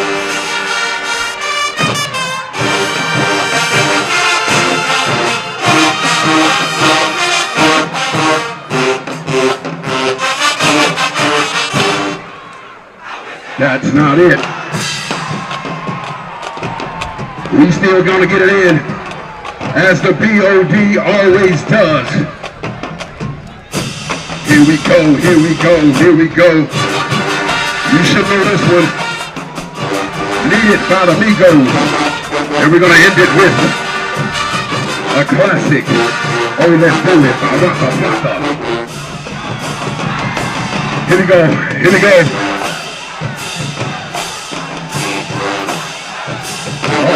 Uh-oh. Get funky with it. Get funky with it. But, okay.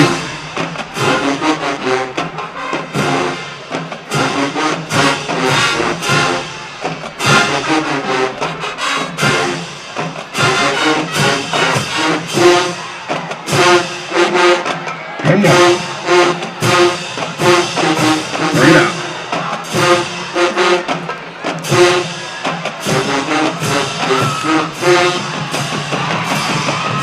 Let's go.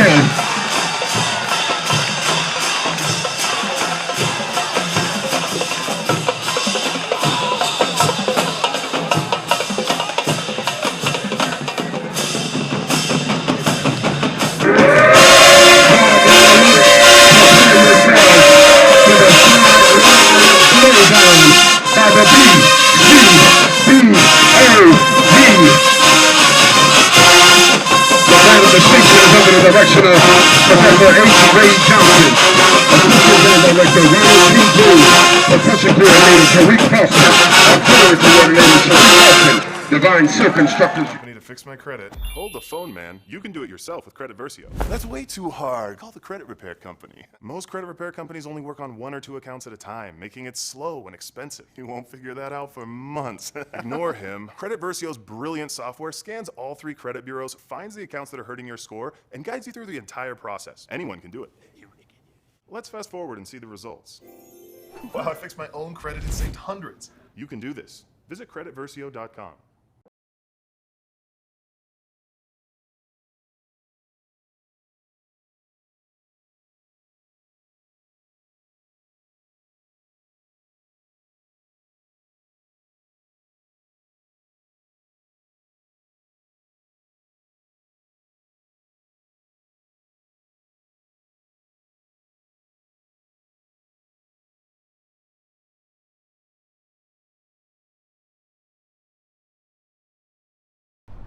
Oh, that spin class was brutal. Well, you can try using the Buick's massaging seat. Ooh, yeah, that's nice. Can I use Apple CarPlay to put some music on? Sure, it's wireless. What's your Buick's Wi-Fi password? It's a Buick Envision. That's a really tight spot. I used to hate parallel parking. Me too. The all-new Buick Envision, built around you, all of you. Pay no interest for 72 months, plus current eligible Buick owners get $500 purchase allowance on Buick SUV models. Thank you guys for what you do for HBCU athletics. This is a fantastic avenue for all of us. This is our ESPN, so we love what you guys do. Brian, AD, Roy, all you guys at BCSN. We really appreciate what it is that you guys do for us.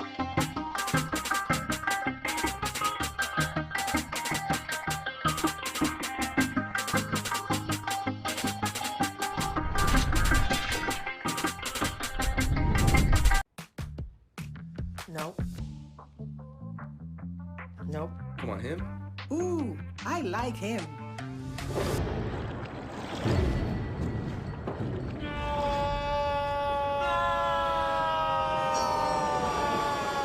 Quick, the quicker picker-upper. Bounty picks up messes quicker, and each sheet is 2 times more absorbent, so you can use less. He's an 8. He's a 9. Bounty, the quicker picker-upper. Supermarket sushi, really? No. Wait, Troy, you work here? I'm never not working. Like Head & Shoulders Scalp Shield technology, up to 100% dandruff protection, even between washes. Never not working, huh? Oh, Troy, you're such a good teacher. Yeah, I know. Never not working. Never not working. Never ever not working. Are you serious? Never not working.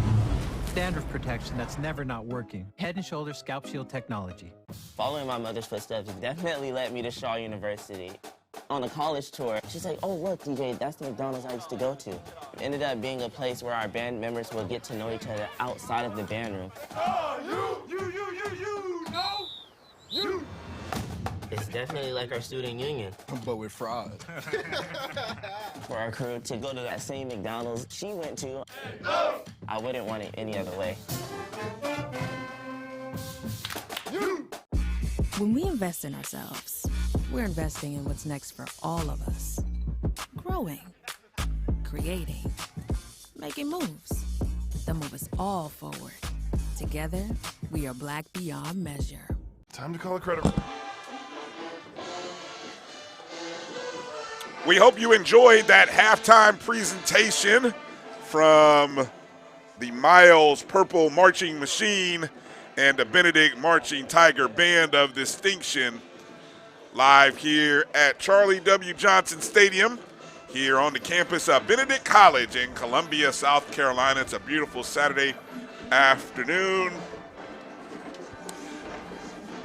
Got some halftime statistics, which we'll go through while we await both teams to come out. Well, the teams are out. I don't know if the officials are out yet. I'm not really sure what's happening, but our score 20-0 right now in favor of Benedict.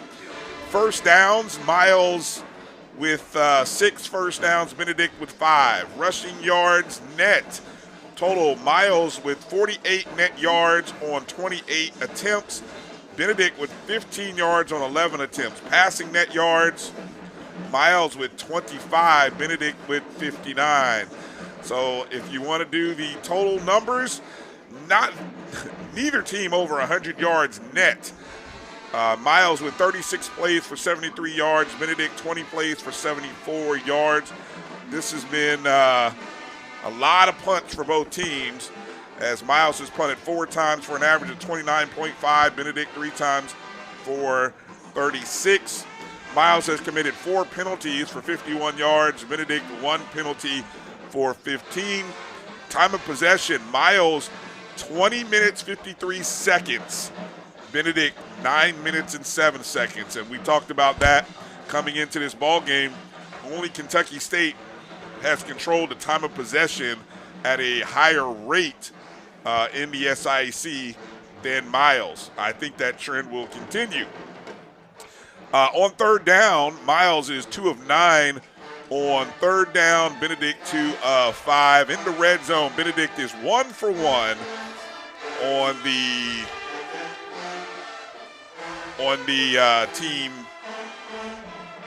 team statistics. I'll continue with the individuals. For Miles, they are led by Zaire Scotland on the ground. He has 8 carries for 17 net yards. John Lampley with 1 net yard on 2 carries. Eric Phoenix with just 1 carry, -3. Passing, though, Eric Phoenix is just 3 of 5 for 24 yards, sacked once. John Lampley, 3 of 4 for 35 yards and a touchdown pass. He was sacked once as well. Eddie Neal, 2 receptions for 36 yards. Taven Grice, 2 catches for 13 yards. Jaden Thomas, 1 catch for 9 and the touchdown. And Tayshawn Presley, 1 catch for 1 yard. Mentioned the punting there on the punt return. Kendall Norman with 1 punt return for 77 yards. That was the touchdown punt return, which happened with 5:12 in the second quarter. Jared Eubanks has punted 3 times for 108 yards. That's an average of 36. He has 2 of them inside the 20, with his longest being a 41-yarder. On the defensive side of the ball for Benedict, Lubert Danellis with 5 total tackles, 4 of them solo. He has a sack and 2.5 tackles for loss. Also, Aaron Miller and Olajuwon Smith with 4 tackles, and Fern Romero with 3 tackles. Over on the other side for Miles, their leading rusher is Zarius Keys, 10 carries for net 37 yards. Kendrick Cornell has carried the ball 3 times for 7 yards. Aaron Frazier, 5 carries for 6 net yards, and Jai Andrews, 1 carry for 3. Jacob Millhouse has been the quarterback for this entire half. He is 2 of 8, 25 yards, 1 interception. He's been sacked twice. His 2 receptions went to Jabari Bennett and Jai Andrews. Bennett with a catch for 16. Andrews with a catch for 9. Miles, 2 different punters in the contest. Roderick Smith has punted twice, 2 punts for 78 yards, the long being 45, and Brady Spradlin, 2 punts for 40 yards, the long being 27. Dante Franklin, the punt returner for Miles, just 2 punts for 5 yards returns. Franklin and Jalen Peterson have been involved on the kick returns, each of them with 2. Peterson, 2 returns for 39 yards. Franklin, 2 returns for 46 yards. On the defensive side, Zion Sharp with 3 tackles and a sack, 2 tackles for loss. Kadarian Jones, 3 tackles, 1 sack, 1 tackle for loss. Austin Brunbridge with a pair of tackles, and Jamarius Brown with a pair of tackles as well. So as we go into the second half, and still not quite sure what our delay is right at the moment, I'll come to you, AD, and as we get ready to start this, what does Miles need to do to get back in this ball game down 20-0? 1 possession at a time, Brian. 1 possession at a time.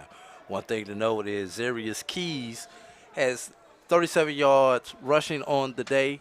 Last week against Albany State, he had 38 yards for the entire game. So he's doing a little bit better than he did against Albany State last week. But I've got somebody who might be able to better answer that question for you, Brian.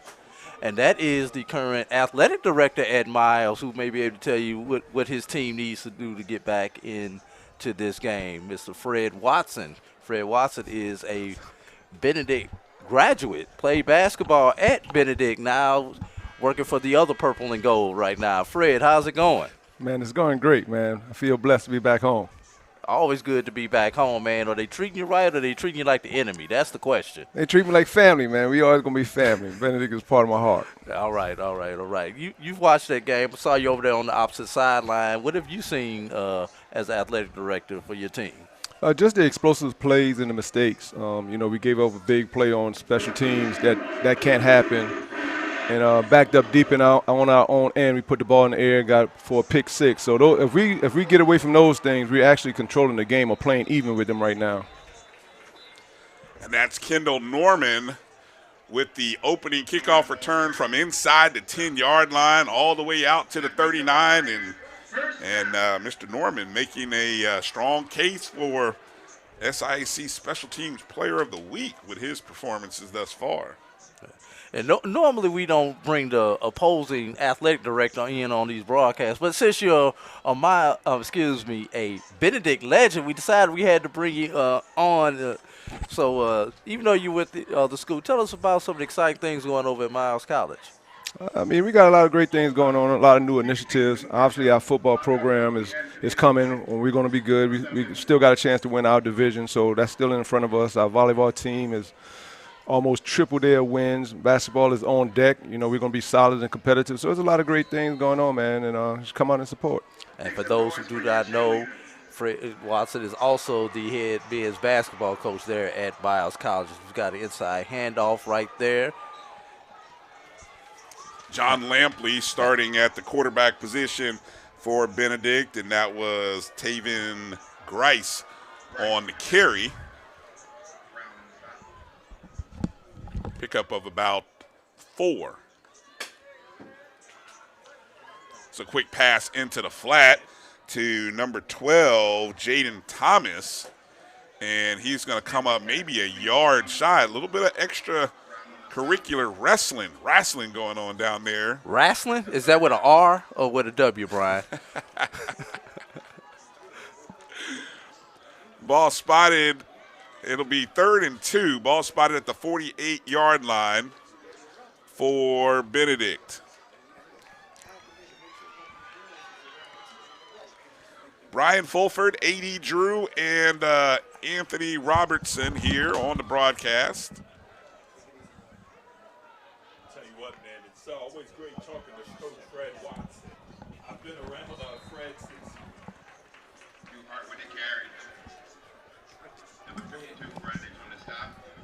Tell you what, it's great talking to Fred Watson. I've been around him since he was an undergrad student. Great basketball player, and he was appointed the basketball coach, and all he did was win in the SIAC conference championship. And he also built the Fred Coach's tree, the tree of Coach Watson. He have Pete Asman down at Miles as the women's head coach. You have Jason James, the associate head coach for women's at Mississippi Valley State. So, it's exciting times to see Fred. Oh, yeah, and here at Benedict, man, James Rice, the women's basketball coach, also came off that tree of Fred Rice. And some of those wins on Fred's record was against me when I was assistant coach over at Tuskegee. I just want to remember that, too. Yeah, Fred as a coach has disappointed quite a few coaches in the SIAC. 2nd down and long. Lampley going up top again to Grice. Oh, just out of his arms. Unable to come down with that one. On the previous play, he went to Grice on the other side and hung that ball in the air a little too high as Grice ended up having to adjust and slipped. And this one, it was in his hands, but he was unable to come up with it. So now we have 3rd and long. Empty backfield, trips to his right. There's a Free play and offsides on the defense. He goes up top again. And that in time and out is in. Also in the hands of Thomas. He actually had a man running down the seams wide open. And I thought that might have been where the ball was going because that was an easy touchdown if he goes to that receiver. But the free play, that'll be a 5 yards? 5 yards? Should be a 5-yard offsides penalty. Repeat third down. Well, okay. Tell you what, that would have been big to come up with that free play. Do we take anything away from – I know Coach Berry has been shuffling the quarterbacks all season. Any takeaway on the fact that Lampley is starting the second half and not Phoenix? I'll tell you what, not much of a takeaway. Typically what Coach Berry does, he starts Phoenix at the beginning of the game and, of course, with the second half. So this is kind of interesting to see Lampley out there with this kind of time right now and beginning the second half on the center. Well, we'll take those 5 yards and we'll move them back to the original line of scrimmage as Stephen Campbell gets called for the false start, wide receiver on the far side. So now it's back to 3rd and 10. Empty backfield, 5 receivers. Trips to his right. Lampley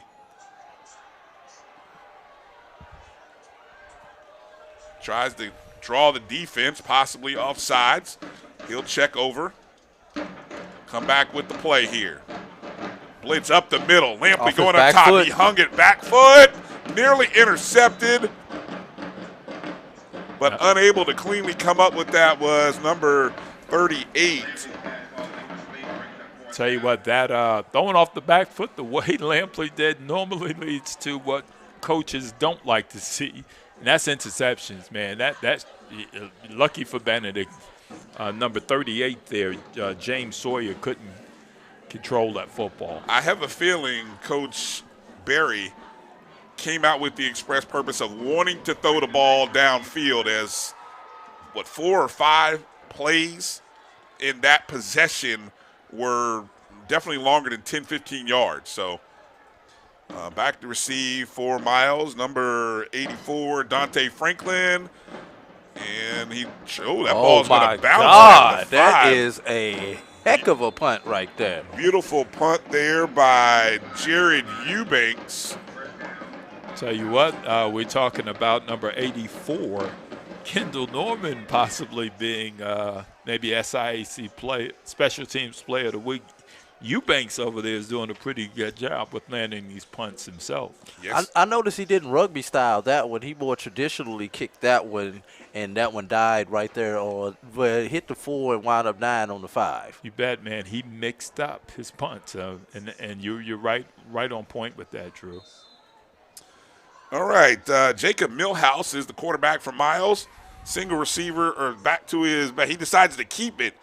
Tossing that over the middle on a quick slant route is Peterson. That's going to be complete for about a 20-yard gain. Jalen Peterson from Jacob Millhouse. That might be the largest or biggest play from scrimmage that we've seen from Miles today. 20 yards. And you know what, Brian, you're absolutely right. That is the biggest pass play. Inside handoff and nice hit there. That was number 33 was on the carry, Kendrick, and he was hit by Amari Pettis.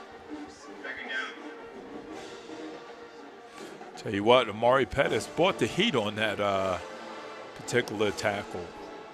Update from Jackson, Tennessee. Lane and Kentucky State scoreless after 1. Coach Berry lives by something. Right now, although the season they're 5-0, he and his players and coaching staff always say, hey, all we want to do is win one at a time, and right now they're 1-0. Second and long, Millhouse going towards the sideline. Did he get a foot in? Did he get the foot in? No, he did I not. see it from here. Incomplete. That was intended for Jaya Andrews, excuse me. 11:32 remaining in the third quarter. 3rd and long now. See both teams making an effort here to go up top and try to open this game up a little bit. You know, for Miles, it makes sense. We didn't see much of that at all in them in the first half. And I guess with their adjustments, they possibly think that somewhere down on this second half they can beat Benedict going down the field. Going up top. Oh, with a catch. They get a foot down. You got a foot down. That's a catch. And that's a catch by number 9, Jalen Peterson. So another big play from Millhouse, showing off the arm a little bit as Peterson comes down with it at the 44-yard line. First down for the Golden Bears. And they're on the move. Update from Montgomery, Alabama. Alabama State 6, Jackson State 0. 12 minutes remain in the second quarter. I'll tell you what, I can imagine what prime time is thinking right about now. Pass by Millhouse was incomplete. Intended target was number 88, Jabari Bennett. You know, you're speaking about that. It is Alabama State's homecoming. It is tough to go in and beat somebody on their homecoming, especially when you have a sold-out stadium for homecoming, as Alabama State does this weekend. Aren't you supposed to have a sellout stadium on homecoming? Let's not act like that's new. Brian, how many schools do not have a sellout on homecoming? Okay. You bring up a good point. Inside handoff, Millhouse keeps it. He's cutting off to the left side at the 40, across to the 35. Brought down, tackled there by number 20, Olajuwon Smith. So it'll be a 3rd down and 2. Ball spotted at the 36-yard line. Hey, how about this one, Brian? From Savannah, Georgia. VUL 7, Savannah State 0. 12 minutes remain in the second quarter. Now that VUL, without University their, Lynchburg, the without their top-rated quarterback. Wow. Inside handoff, great job. Inside handoff run there by Andrews. He picks up the first down on the quick read there, and a first down for Miles. So Miles with their best drive. Remember, this drive started at the 5-yard line. You gonna say something about VUL, Anthony? Yeah, those are the road dogs, man. I think they're playing 8 of their 10 games on the road. Correction, all 10. All 10. Wow. And we've got a injured Benedict Tiger. That's down. That'll give us a chance to step away with 9:44 remaining. You're watching Benedict College football on HBCU League Pass Plus. Time to call a credit repair company to fix my credit. Hold the phone, man. You can do it yourself with Credit Versio. That's way too hard. Call the credit repair company. Most credit repair companies only work on 1 or 2 accounts at a time, making it slow and expensive. You won't figure that out for months. Ignore him. Credit Versio's brilliant software scans all 3 credit bureaus, finds the accounts that are hurting your score, and guides you through the entire process. Anyone can do it. Let's fast forward and see the results. Wow, I fixed my own credit and saved hundreds. You can do this. Visit creditversio.com. Oh, that spin class was brutal. Well, you can try using the Buick's massaging seat. Ooh, yeah, that's nice. Can I use Apple CarPlay to put some music on? Sure, it's wireless. What's your Buick's Wi-Fi password? It's Buick Envision. That's a really tight spot. I used to hate parallel parking. Me too. The only 9:44 remaining here in the third quarter. Benedict 20, Miles 0. This drive started on their own 5-yard line. Miles has it all the way down to the 27. Jacob Millhouse under center, dropping back to throw. Scramble, he's sacked. And there's that man again. Mama, there's that man. That's number 13. It's hard to hide from Looper Denalis. I wonder if he chose number 13 because it's such a, the 13 is an unlucky number. But it's not unlucky for him. It's unlucky for the team in the other jersey. If it has anything to do with unlucky, it's for the opposing teams. He leads coming into this contest, leads the SIAC in sacks. He's got 2. That's his second today, so he's already up to 7. Ball's at the 40-yard line now. Inside handoff. Maybe a pickup of 2, maybe 3 if the spot is generous. Depends on what they give them on the reach. Nothing. So it's a 2-yard gain for number 33. You know, Brian, when a team can be successful stretching the field, putting the ball down the field, you know, it kind of makes room for everything else to happen. It picks up the running game and everything else as it relates to offense. This drive started at the 5-yard line, and here they are marching down the field. Millhouse dropping back, 3rd down, has a wide man open at the 27.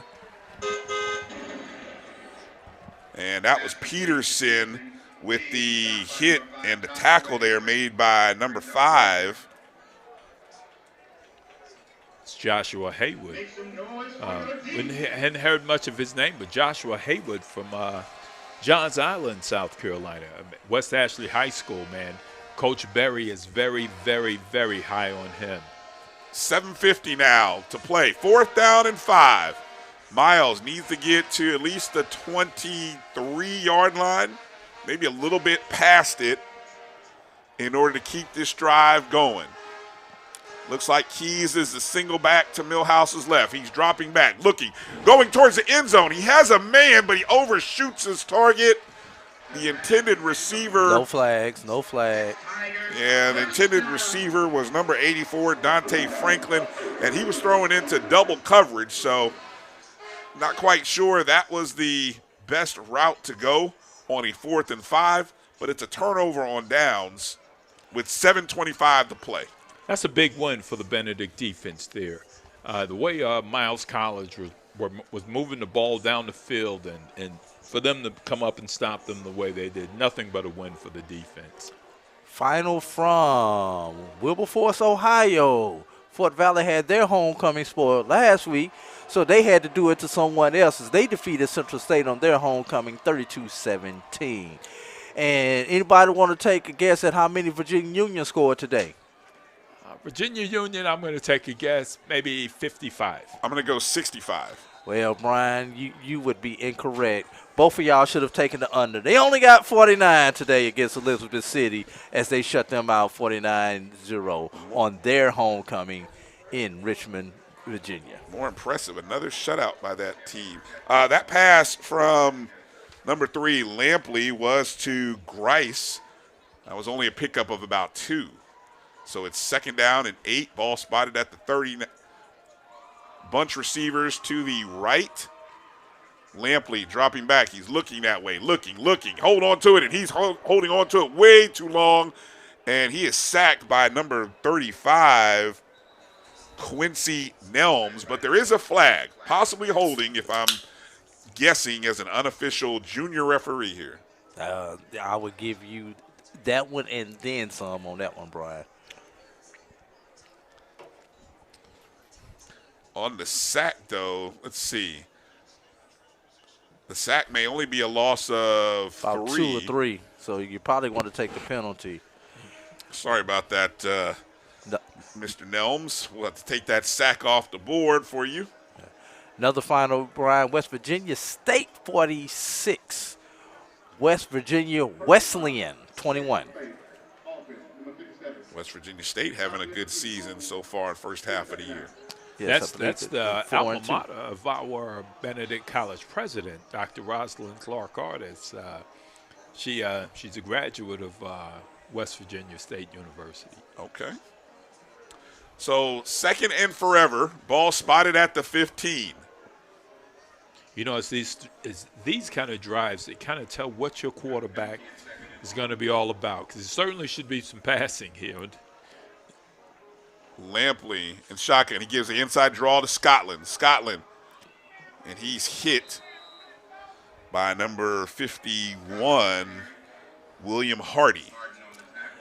Fayetteville State up 44-0 over St. Augustine in that 3rd quarter. And that's Fayetteville State's homecoming. There's about 10 of them we said going on this weekend, there's about 10 Brian. homecomings going on right now. He's doing a little scoreboard watching here of that contest up in Morgan. Shawan 16, Lincoln 7. Lincoln of PA. That's in 8 minutes to go in the fourth. Lampley dropping back, empty backfield. He's got Scotland Wide coming open. across, avoids the tackle, trying to cut back in the middle, made another man almost miss, and he's going to end up being down at about the 32. So really almost out to, the original line of scrimmage. In fact, not much happening there for Benedict, but 5:15 remaining, and Miles will receive. Dante Franklin standing back on his own 40-yard line. Punting for Benedict, number 34, Jared Eubanks. Eubanks put some leg on that one. Wow! 20 yards past Franklin's head, and it's going to roll all the way down to the 5. What a heck of a punt there by Jared Eubanks. Did he feel insulted by the fact that Franklin was standing on the 40? I was wondering why Franklin was on the 40 with the success Eubanks has been having this game. He must not have been paying attention because, man. And for SIAC Special Teams Player of the Week, that's EUBANKS. I'll tell you, because he put another. That's the second one he's put on the 5. Now, actually, this one's going to be on the 6. Okay. So, I don't know. Tomato. If you're statting inside the 10 versus inside the 20, that one's inside the 10. Hey, he's possibly going to be the MVP of this football game. He keeps that up. Yeah. 4:48 to play here in the third quarter. Well, we got another moment, got another score for you, Brian. Livingstone 14, Winston-Salem 10 in the third quarter.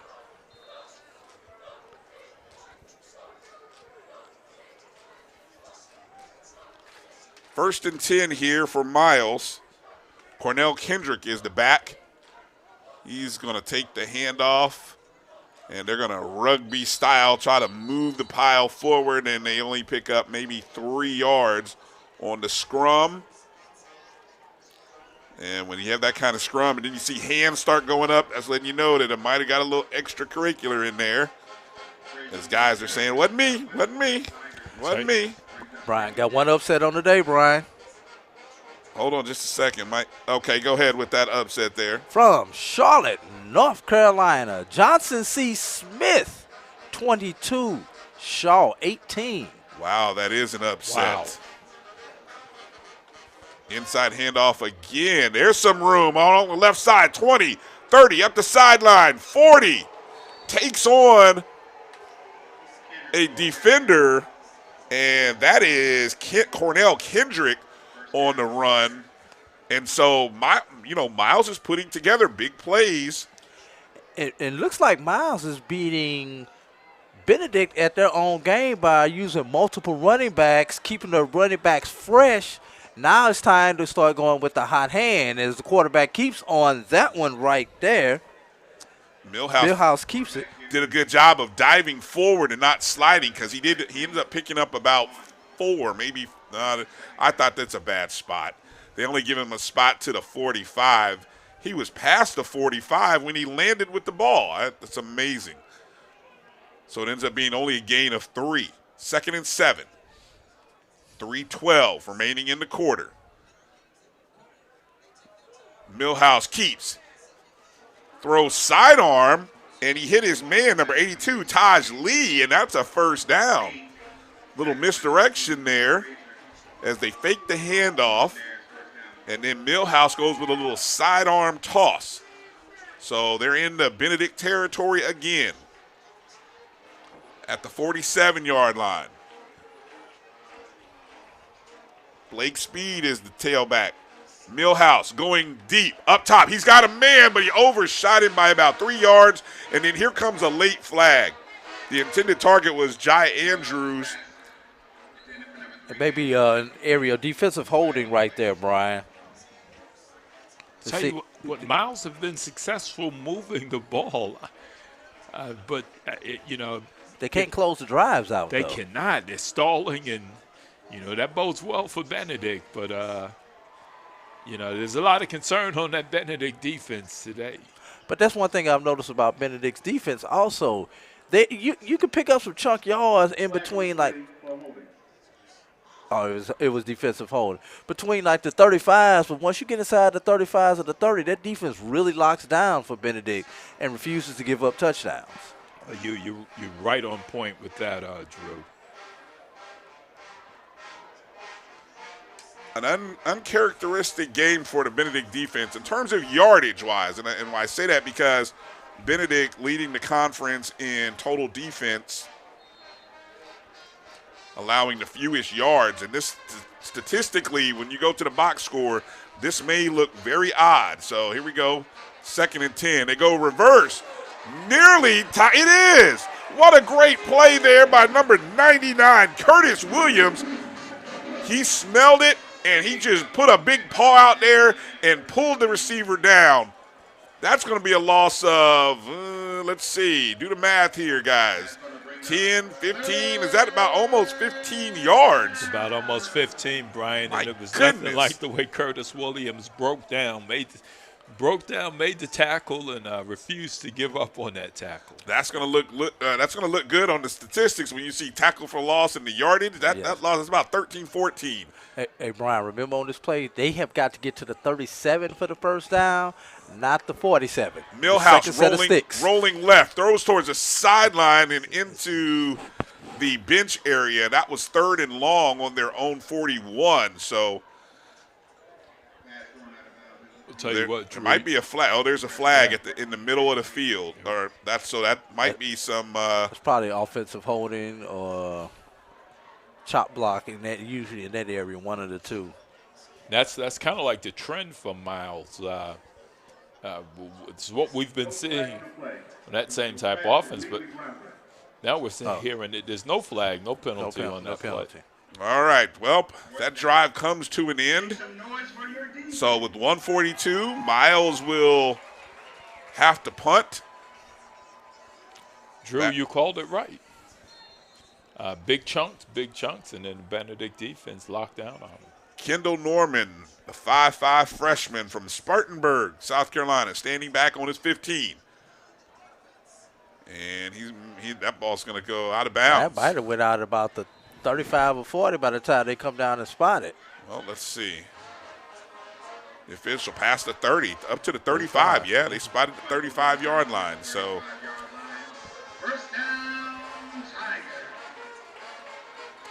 first down for Benedict.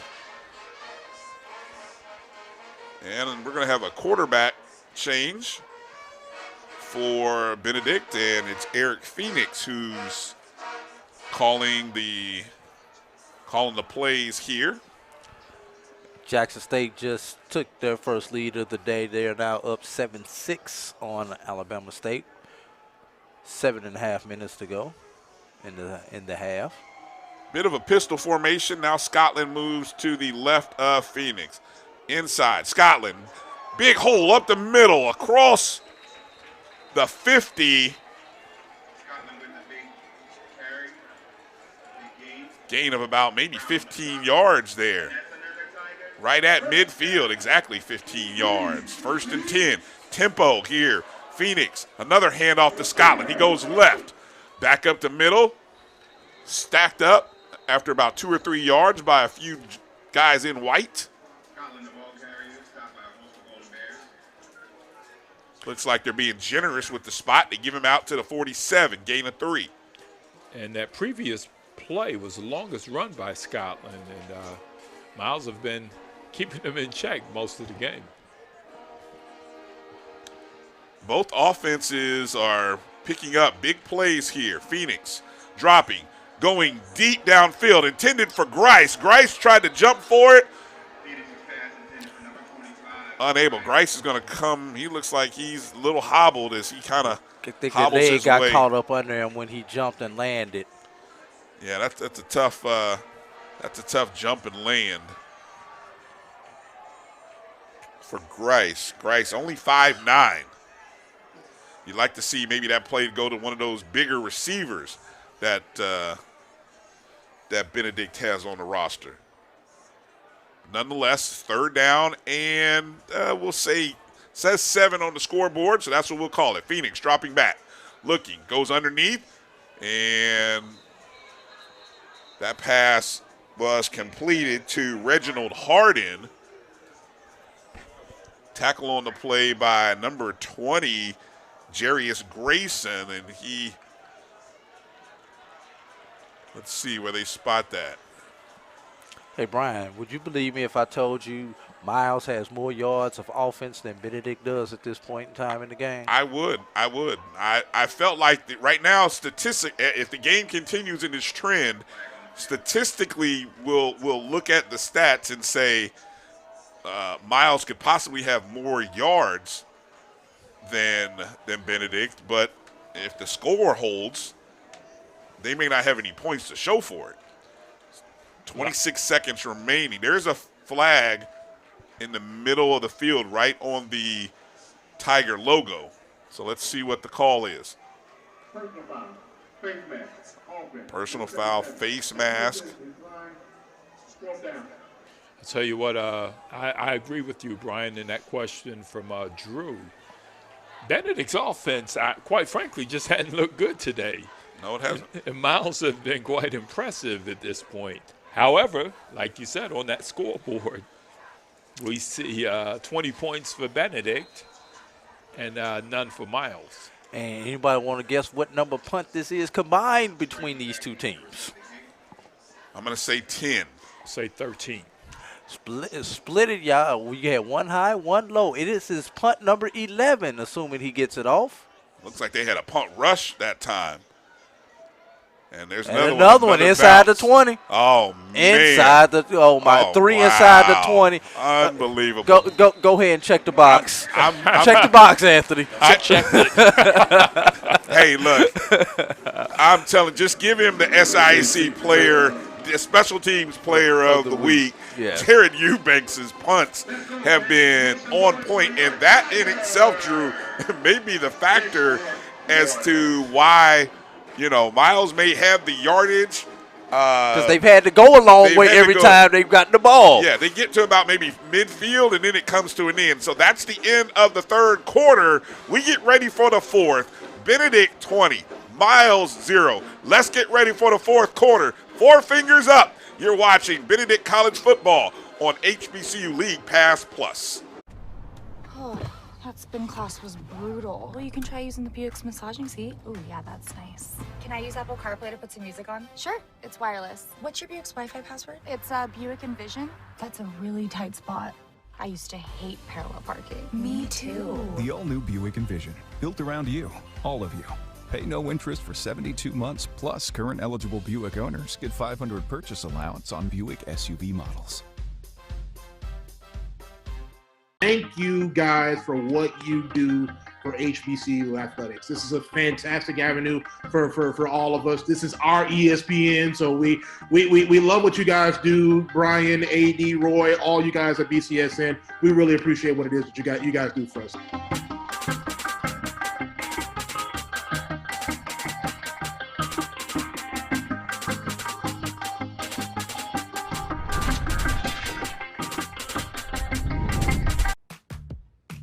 Nope. We're ready for the start of the fourth quarter here at Benedict College Charlie W. Johnson Stadium. Another great punt by Jared Eubanks for Benedict. And how about this special teams unit to be able to down? This is now the third punt in a row inside the 5. That's in a row, Brian. So what are the stats looking? We were talking about the stats in the break as Miles gets ready to come out through 3 quarters. Benedict, 6 punts, 42.5 average on the punts. But getting back to Miles, leads in first downs, 11-7. Leads in rushing yards, 90-44. Leads in passing yards, 175-123. Let me interrupt for a second, Drew, because time of possession, 29 minutes to 15 minutes. We knew Miles was going to run and control that. This is the third in a row, right? But let's not forget about the one in the first half, which yielded a touchdown for the defense. Oh, and then let's see. Well, we've got all kinds of movement here. Did the offense move or did the defense Oh, that was come across? That was definitely the tight end. That was the tight end. So the ball goes from the one to the 1/2. To the 1/2 mark. Tell you what, Benedict's defense, I think in 1 or 2 games at least, they've come up with the safety in a similar position on the field. Well, remember last time they were down here, they actually wound up with the touchdown. So Millhouse smartly goes quarterback sneak along the road. Does The he ball still have came the out. ball? Does he still have the ball? The ball came out. Let's see what Did they they say. blow it dead? Did they blew I it dead? didn't hear a whistle. They blew it dead, Brian. He's putting it on the 2-yard line. Wow, okay. I did not hear a whistle. And I just said the last time they were down here, the defense came away with the touchdown. So Millhouse went quarterback sneak right. They're talking. Very underrated play. They're talking. He's got 2 fingers in the air. Second down. 2 fingers in the air. Let them know you're out there. You remember that? Jerron Kilpatrick came up with it. He's pleading his case over there, but to no avail. It's now second down and long. Ball is on the 2. I would not be surprised to see another quarterback sneak by Millhouse. No, he's going shotgun. Too much can happen right here, Brian. Exactly. Kendrick is to his right. He hands off to Kendrick. He has some room. Gets across the 5. Comes up short at about the 9. Tackle on the play by 14 and 49. That's Brandon Lane, and 49 is John Hannibal. Still a couple yards short of the first down. Remind me later, Robinson. We've got a replay. This is on that one where forward progress has been stopped right there on that particular play. 3rd and 2 right here. Millhouse under center. Kendrick. No, check that. 23. That's Hicks. No, Aaron Frazier, excuse me. Millhouse under center. They actually go right side. So they tried to do a little quick handoff to the motion back, who was Kendrick. And so if nothing else, it opened up a little bit of room there for the punter. And that's a dozen, cousin, coming up. That's on that punts. Krispy Kreme dozen. I like that, Drew. We're looking at this game. Last thing I need to think about is food. I'm a bit hungry. If you just, Drew, thanks for the Dunkin' Donuts, the Krispy Kreme or whatever favorite donut shop you have. Back to receive. There's a 49-yard line. Spin cycle. And he gets about 10 or 11. He's out to got the 40-yard a flag. line. That might be a late hit right there. I kind of agree with you there, Drew. Appears to be so. But Miles players are pointing in the opposite direction. I don't know what that could be.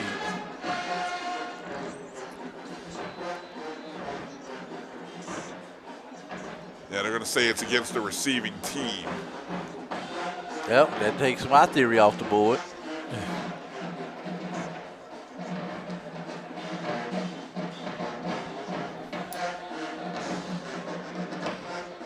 .12:44 remaining in the fourth quarter.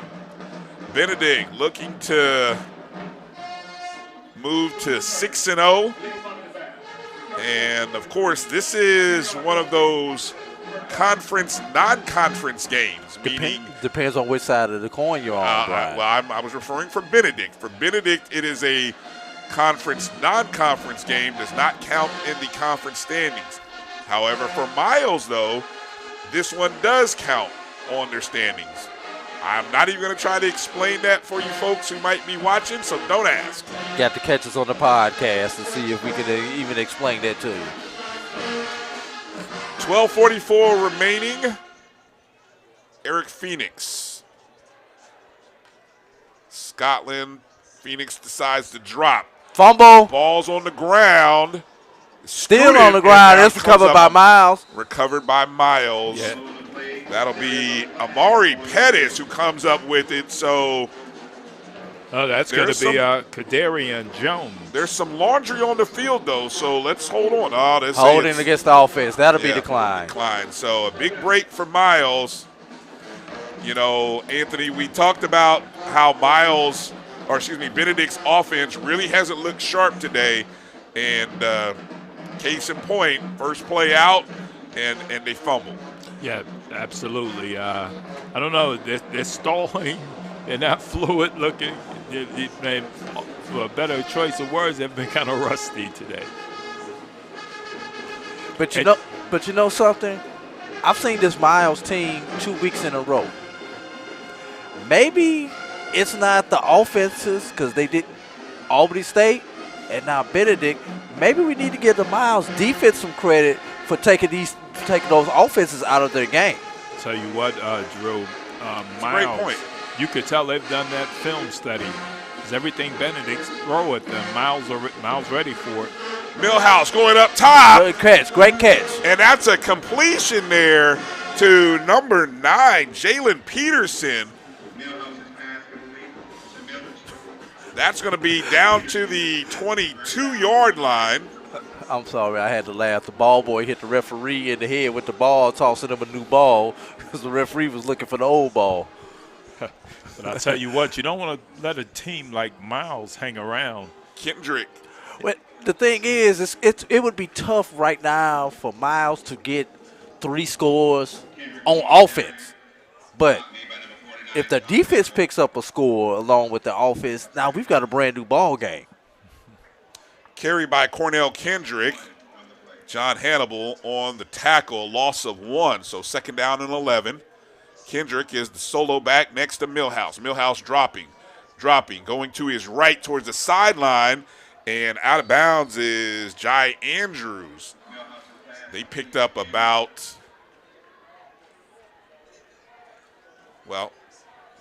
only about maybe 6. It'll be down at the 16-yard line.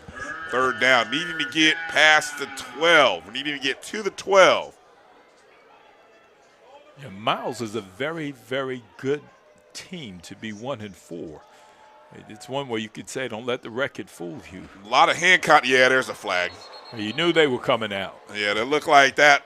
Little holding there possibly by Deron Williams, number 8. As he was the one who was guarding the intended receiver, Andrews. Benedict almost got to the quarterback on the backside. Yeah, I tell you, a fumble here, an interception there. Yeah, it leads to these kind of situations for Benedict. So I'm curious, the ball was spotted at the 16. Is it half the distance?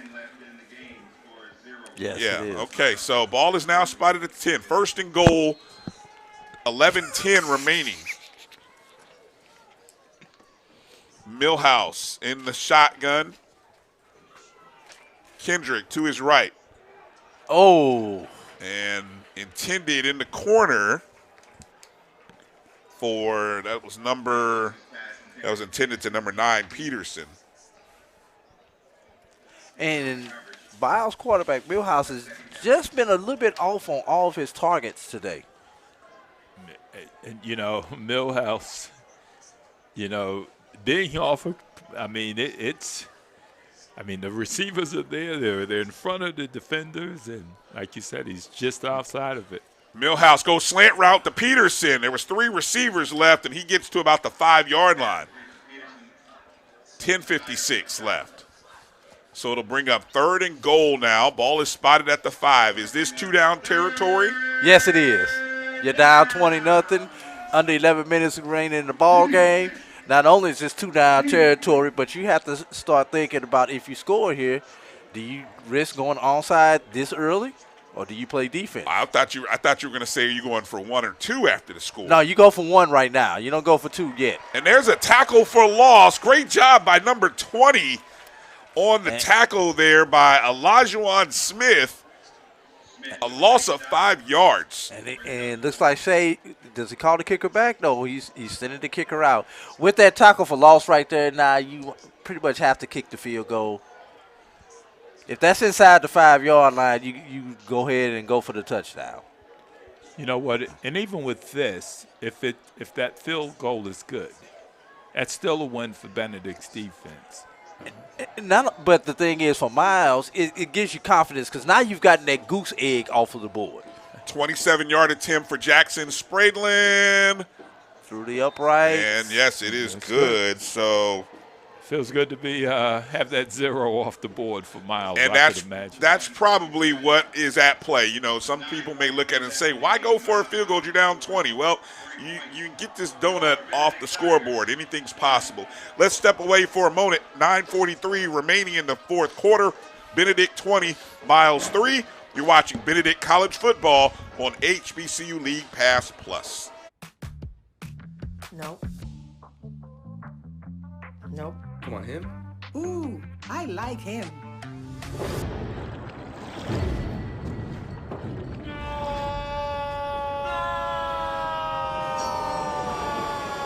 Quick, the quicker picker-upper. Bounty picks up messes quicker, and each sheet is 2 times more absorbent, so you can use less. He's an 8. He's a 9. Bounty, the quicker picker-upper. Supermarket sushi, really? No. Wait, Troy, you work here? I'm never not working. Like Head & Shoulders Scalp Shield. They have exposed. 9:43 remaining here in the fourth quarter. Miles Collins gets their first points on the board. It's now 20-3. Back deep was number 24, Cherry, and the number 84, Norman. And on the carry, that was number 0, Jerron Kilpatrick. So it came up a little bit short, but Kilpatrick was able to bring it down out across the 30, all the way to the 35-yard line. So a good run back. Last offensive possession for Benedict, it was 1 and out as Phoenix fumbled. Stat of the day, fellas.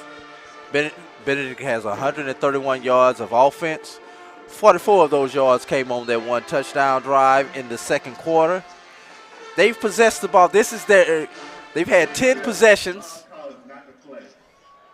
9 of those possessions netted 87 yards. 1 possession netted 44 yards and a touchdown as they start their 11th possession of the day. Yeah, I'll tell you what, man, looking at Benedict's offense, this is the worst I've seen them look all season. I'm really starting to think it's not Benedict's offense more than it is Miles' defense, because Miles did this to Albany State last week. I was at that game. Miles' defense looking very good out there. Hand off to Scotland around the right side. And I'm going to tell you what, did a great job of holding on to that ball because number 51, William Hardy had his hands on it, trying to strip it out of there. And it is interesting considering that Albany State and Benedict play next week for what could be the de facto Eastern Division Championship, as the winner of that game could possibly go up essentially 2 games, not only the game with the victory, but they would own the tiebreaker should it come down to something later on in the season. Scotland up the middle, and he was hit first.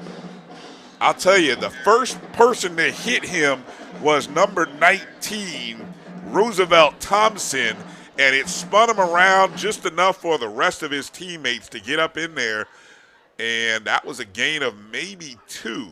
Maybe. Well, the ball's now at the 44, so, yeah, 2. Well, with the stalling offense, one good thing we get to do is see Jared Eubanks punt. Here we go, 3rd down and 6. Empty backfield for Phoenix. He's got 5 receivers, 3 to the far side to his left. He goes over the middle.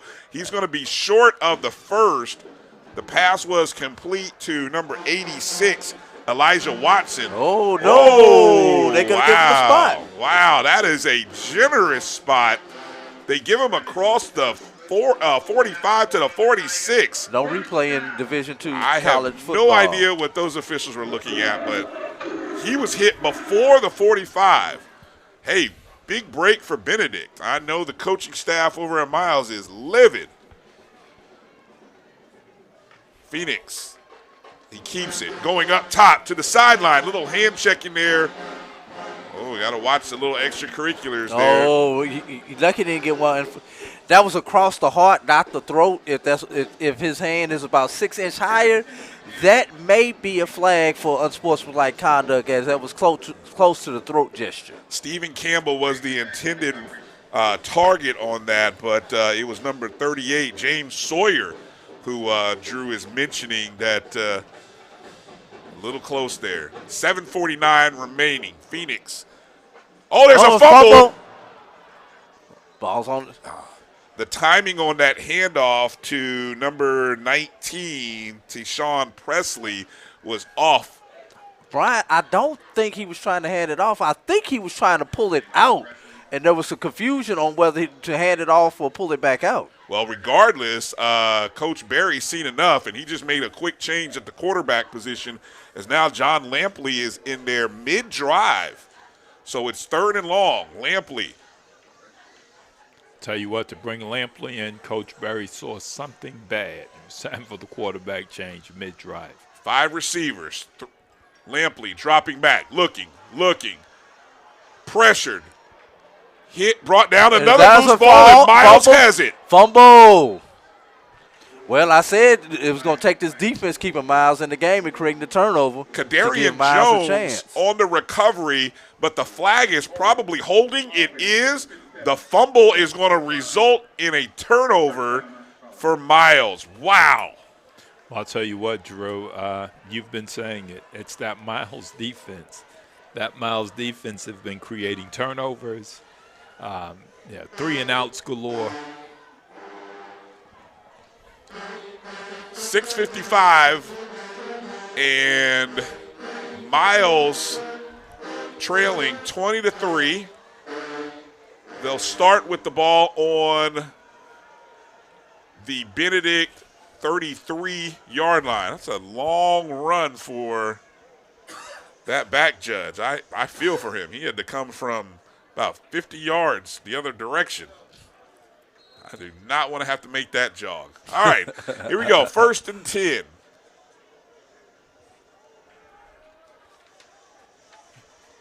I think that was a wise decision. Yeah, the question is, who did he hit on the sideline? Somebody who wasn't paying attention? And hit him square in the butt. Oh, man. Whoever that was. Well, give some credit to Jaquez Lalite, excuse me, for getting some pressure up in the face of Millhouse. And I don't know if that was security or what, but he just said, hey, come over here and just sit down, son. Stay out the way. 6:47 left to play. Millhouse dropping back. Goes wide receiver screen underneath. That was to number 3, Andrews. Tackle on the play by Joshua Hayward. He's got to get that throw down a little bit. The fact that Andrews had to jump for that ball probably cost him 2 yards on that particular play. Now 3rd and long. Is this is probably 2-down territory, I would imagine. I mean, as long as you get something positive out of this one. Well, there's 6:18 left to play. I mean, I don't know how much more punting or what an extra punt is going to do for anybody at this point. Millhouse dropping back, looking, trying to scramble, and he is hit. Like I said, as long as you get something positive out of this play. And that tackle, again, that sack, number, we Third said on the that day. number 13, Luke Denellis. Unlucky for Miles, lucky for him. Well, he just entered the discussion here as I'm looking at my Benedict Prism Health Player of the Game. I originally was leaning towards a punter, but now I don't know. Denellis has 3 sacks on the day. Well, I'm going to wait till you fill out your ballot, Brian. Oh, you're going to go opposite me? Here we go, 4th down and long, 5:33 left to play. I won't tell everybody I already went opposite of Got to get to the 22, going up top, Millhouse. That might be a flag on that. Oh, didn't get his feet in. Peterson, they're going to say he stepped out of bounds first. And wait a minute. No, they're saying incomplete. Yep. Out of bounds. Yeah, I thought he had stepped out before he caught the ball. The pass is no good. So that's going to come to the. Hey, there's a oh, wait a penalty minute. marker There's now. a penalty. What happened here? Somebody, it appears on maybe Benedict's sideline. Well, and you know what's Said interesting? Somebody must have said something because there's nothing over there but purple jerseys. And I can see Coach Berry looking. That's one of those situations where. Now here's the thing. Or possibly might have been an assistant coach. But it was a 4th down play, so if it's a post-possession foul, it would be Benedict ball, 1st down, minus 15 yards. Absolutely. But the way Benedict's offense has been moving today, going backwards shouldn't work at all. I tell you what, they've been sputtering because the Miles defense have been playing great.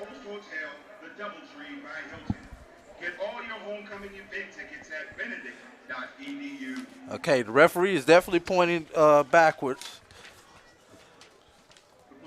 Dennis. So it is a dead ball, unsportsmanlike on Benedict. Yes, and it's just like I said, it's 1st down Benedict, minus 15. 5:20 left to play in the contest. Benedict with a 20-3 lead.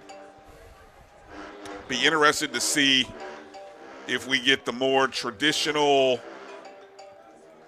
handoffs and try to run this clock out and put a bow on this ball game. Let's not see what we saw last week with Lane against Tennessee State, where you throw the ball at this point in time. Lampley in the shotgun. Scotland, the handoff. Oh. And he's hit. Nice hit there by number 5, Mitchell Smiley.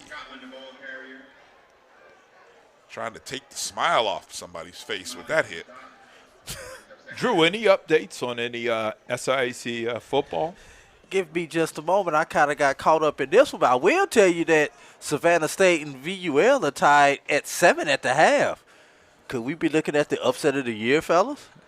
For Road Warriors. For this season of all that we have seen, yeah, that might that would definitely take the cake. 4:40 to play. That would be on the levels of when Prairie View had lost like 89 in a row. And running right into a wall of white jerseys was Scotland. I think he lost a yard, it looks like, based on the spot. Tell you what, every game Benedict win is history. Right now, for them to be 5-0, this is the first time in the history of Benedict football dating back to 95 and all the way back to the 40s. They've never been 3-0, was 4-0, 5-0.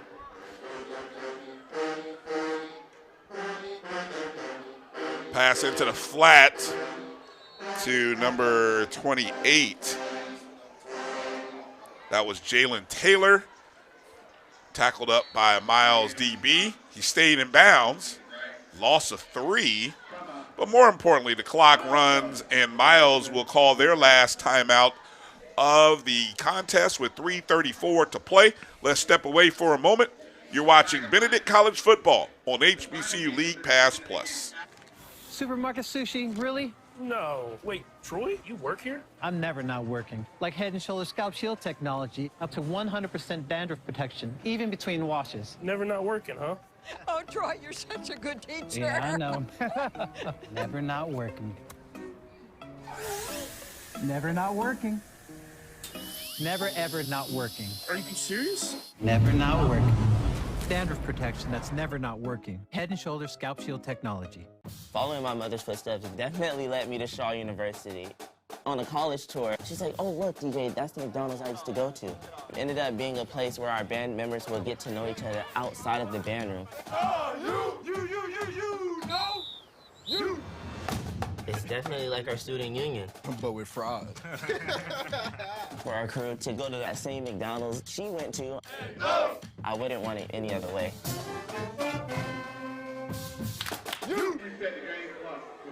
3:34 left to play. My game MVP of the day, Mr. Jared Eubanks, comes out to punt for possibly one final time today.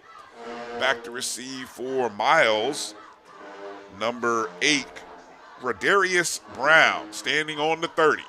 Now, if he put that ball inside the 5 again for a 4th consecutive time. My vote would be legitimized by that one. My SIAC Player of the Week, Special Teams Player of the Week as well. I still settle for inside the 20 right now. And it has a chance to get inside the 20. Oh, wow. It is inside the 20. At the 18. And with the fair catch. Oh, that's a horrible spot by the No. judge. The back judge is the one who has the I actual don't know. spot. I'm looking at where there he it has is. the spot. At the He's 19. just stopping the clock. Okay. That's 4 consecutive inside the 20. Look at what they did. Look. Oh, that's a horrible spot by the field judge. That ball was that's considered inside the 20. At the 20 is inside the 20? Yes. All right. That's there it actually is. inside the 20. Ladies and gentlemen, unless somebody out there ran 3 touchdowns back on special teams, that Mr. Eubanks has got to be the SIAC Player of the Week. I'm calling it now. Yeah, he has my vote for player of this game. I think he got all 3 of our votes up here at the booth. I don't know what the official one that they will put on the board. It'll be interesting at to the see, end right? of the thing. Were we the only people who recognized a punter? Game recognizes game. Millhouse going up top. That's got to be pass interference. Well, I don't know. He slipped. I mean, the intended target was number 88. You know, it's amazing how some plays, some interferences are blatant and we see nothing in terms of flags. This time it's hard to see anything that was out there. We saw that flag come in, so interesting to see how this is going to come out. Now, so a pass interference was called on number 8, Deron Williams of Benedict. That's going to bring the ball all the way out to the 35-yard line. Of course, in college football, which is a rule that the NFL needs to adopt, PIs are only 15 yards. Not spot files. Brian. 3:26 remaining here in the contest. Norfolk held on to beat Morgan after Morgan came back and took the lead in the 4th quarter. With 24-21.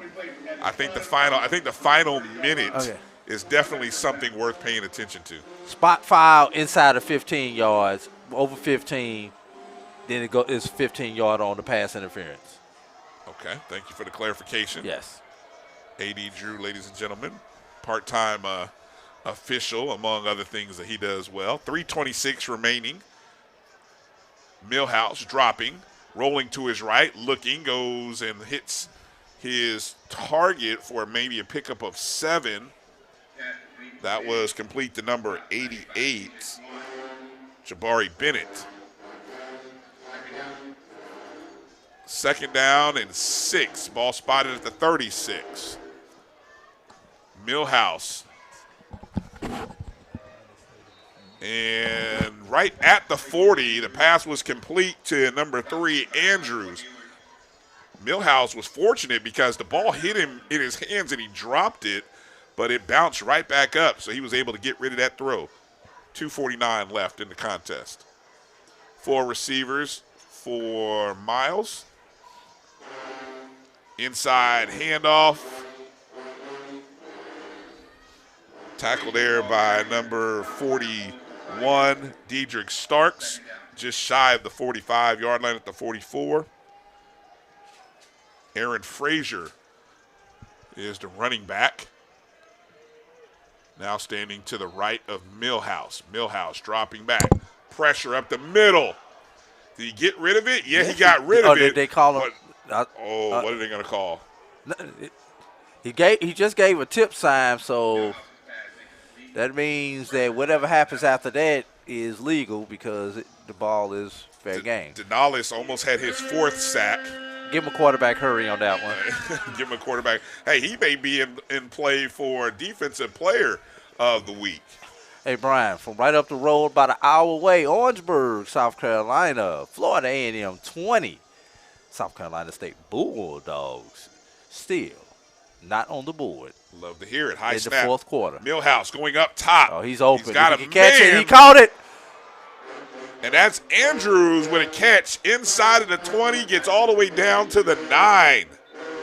That was a nice throw. Great touch on that pass by Jacob Millhouse. I'll tell you what, that was a nice pass, a nice run, nice catch, and a nice yards after the catch. Ball is spotted at the 11, so it's actually 1st and 10 from the 11. Millhouse going to the right side, and he overthrows Andrews. So it'll be 2nd and 10 from the 11. 1:47 left to play. Miles looking to see can they add some points. 20-3 lead right now for Benedict. Millhouse dropping back, looking, goes underneath to his target, almost picked off the deflection. Intercepted by Troy Frazier.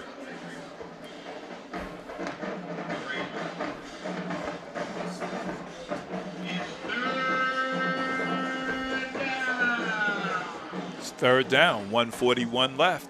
Ball game. Well, I think we're at a point in the ball game where, well, we'll focus on this game. I won't do that.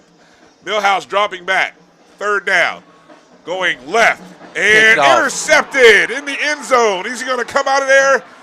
He is, and he is number 22, Kevin Ross. So Ross intercepted in the end zone. And he is super excited. You know, your instincts tell you to intercept that ball and to run back. But the smart play right there is to just fall in the end zone and let your offense come down and take 3 knees. Don't you agree with that, Coach Robinson? I agree with that 100%. And let's see if we're going to do they're going to take the knees now. They're going to try and pass it off to Stockland at least once. He got to the 15, guys. Get a man some credit. He got to the 15-yard line. But you had 4 people swarming around him trying to strip the ball. That's why the smart play right there is just to go down and take a knee. And speaking of taking the knees, and I've seen this more and more as teams go to the spread offense. Why do people line up in pistol or the gun when it's time to take a knee and take a knee? It's too much that could go wrong snapping that ball back to your quarterback who's 3 to 5 yards deep. No, I thought he just not in this instance. I'm just talking in general. I've seen this more and more as people go to this because people do not know how to get up under the center's butt and take a snap anymore. Tell you what, too, at some points in the game, you have some defenses that want to bring the heat, and they're mad at you taking that knee, so they're going to take a hit at some point anywhere they can. And a great play of the game, man. Jared Eubanks certainly deserved play of the game. And I'll tell you what, he had my vote, Drew's vote, and Brian's vote. Although Brian kind of thought about. Let's make sure our camera people can get that up there. The Prism Health player of the game, Jared Eubanks, as selected by all of us up here. Lupa Danellis was on the list, though. Yeah, he was on the list. Oh, he was on the list. And rightfully so. Yes, but, I mean, when you have 3, possibly 4 punts inside of the 10, and I want to say really inside of the 7 because, 2 of them were inside the 5. So, victory formation again, John Lampley under center. So, Benedict can now can we officially start talking about next week's game, Coach Robertson? I guess we can, but I want to say this.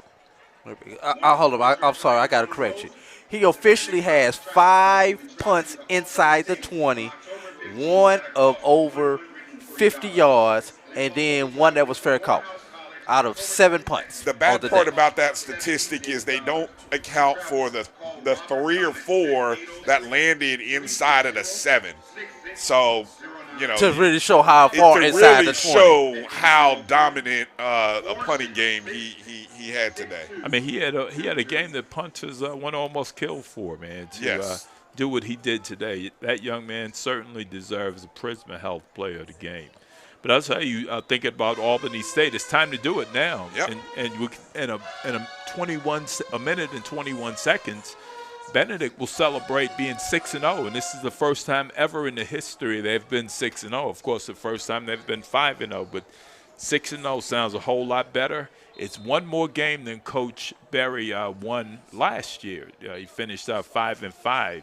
But you know what? If you talk to Coach Berry and ask how things went today and what's his record, on the season. He's going to let you know we're 1-0, and we lost the second half of the game because they didn't put up any points, and Miles put some points on the board, although it was a 3-0. That's right. It was a field goal. So he's gonna look at this second half, and he'll have a whole lot to talk about with his offense. Now, if he gets this one inside the 20, fellas. Well, I don't. First off, I don't think anybody is back to receive. Which means he may be able to get it inside the 20 if he can get it to hit and roll.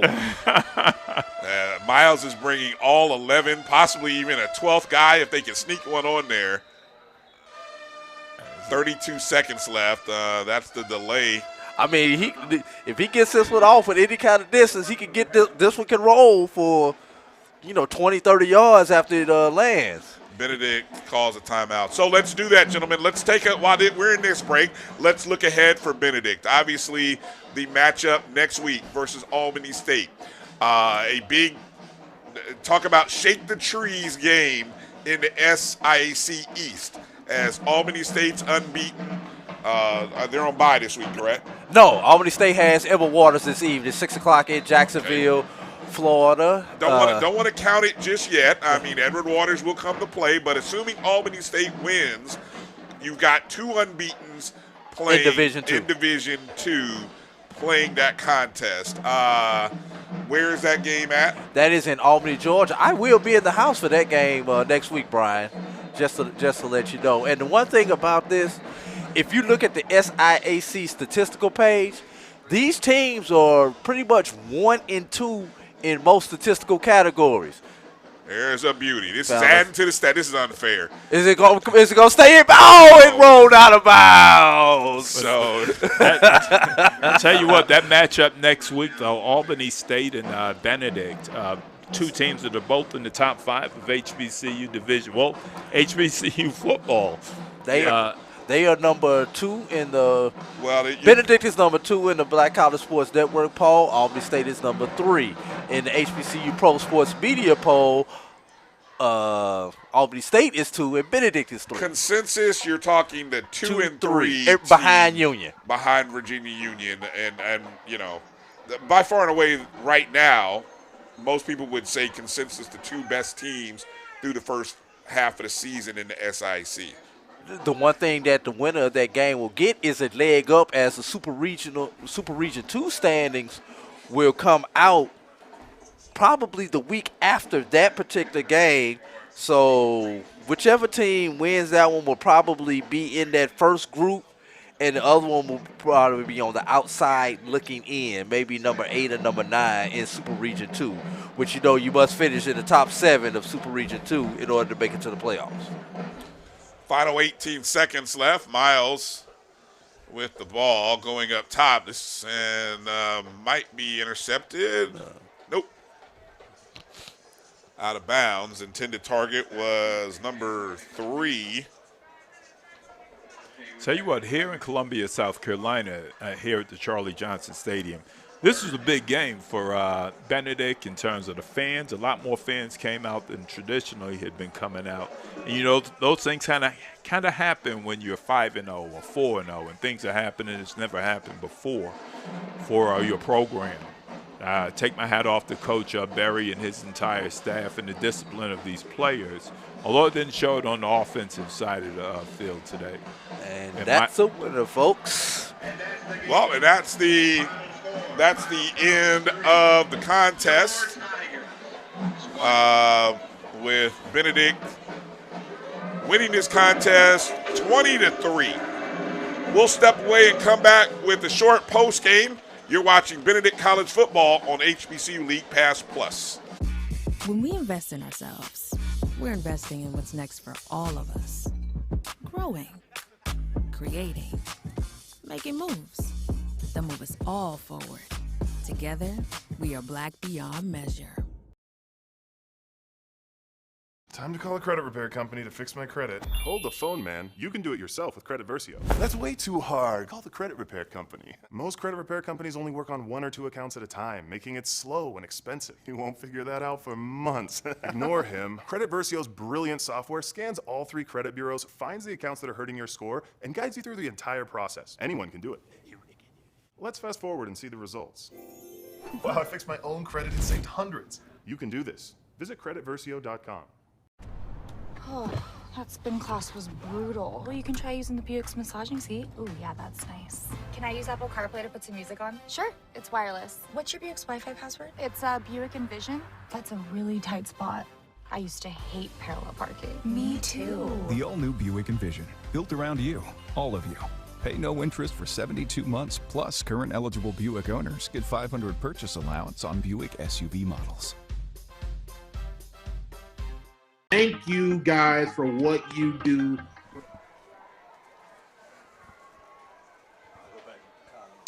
Well, our final score, Benedict College 20, Miles 3. Some final statistics. Benedict only had 8 first downs compared to 15 by Miles. Rushing attempts in favor of Miles, 44 to 22. Miles had 86 yards rushing, Benedict only 47, about an average of 2 for each team. Benedict did have 12 completions, 12 receptions for 85 yards. Miles had 10 receptions, completions for 162 yards passing. Miles ran a total of 72 plays for 248 yards. Benedict, 43 plays for 132 yards. Other key stats, Benedict did get the 2 interceptions. Miles had 1 fumble. Benedict had 3 fumbles total, losing 2 of them. Penalties, both teams had 7 penalties. Benedict's had 7 for 88 yards, Miles 7 for 62. When he gets to the punting, Benedict's punting 8 punts for 44.8 average, Miles 6 punts for 30.2. Time of possession, 38-48 for Miles, 21-12 for Benedict. Third down efficiency wasn't great either. Benedict's third down efficiency was 4 of 12. No fourth down attempts. Miles, 4 of 18 on third down, 0 for 3 on fourth down. Anthony, as you hear those team stats, your thoughts on this afternoon's ball game? Tell you what, Benedict won one component of the game, turnover. They won by 1. 2 interceptions and a fumble recovery. Think about Miles controlled everything except the turnover margin where they lost, and special teams where they do well against the punting of Benedict. Everything else was all about Miles. Everything also except the score. Benedict was able to get points off special teams, points off defense, 1 touchdown off offense, and they were able to keep Miles out of the end zone. Although Miles controlled everything and won in every statistical category, they should have been able to come away with at least more points or at least a victory in this game. Yeah, just, when you look at the scoring, Benedict had 1 quarter, the second quarter, where, a Jacob Millhouse pass was intercepted by Jaden Broughton, and he returned it for 2 yards. And you had Roderick Smith punting and Kendall Norman with the 77-yard punt return. And then you had John Lampley's pass to Jaden Thomas for 9 yards. All of that happening in the second quarter. Miles getting on the board with a late 17-yard or 27-yard field goal.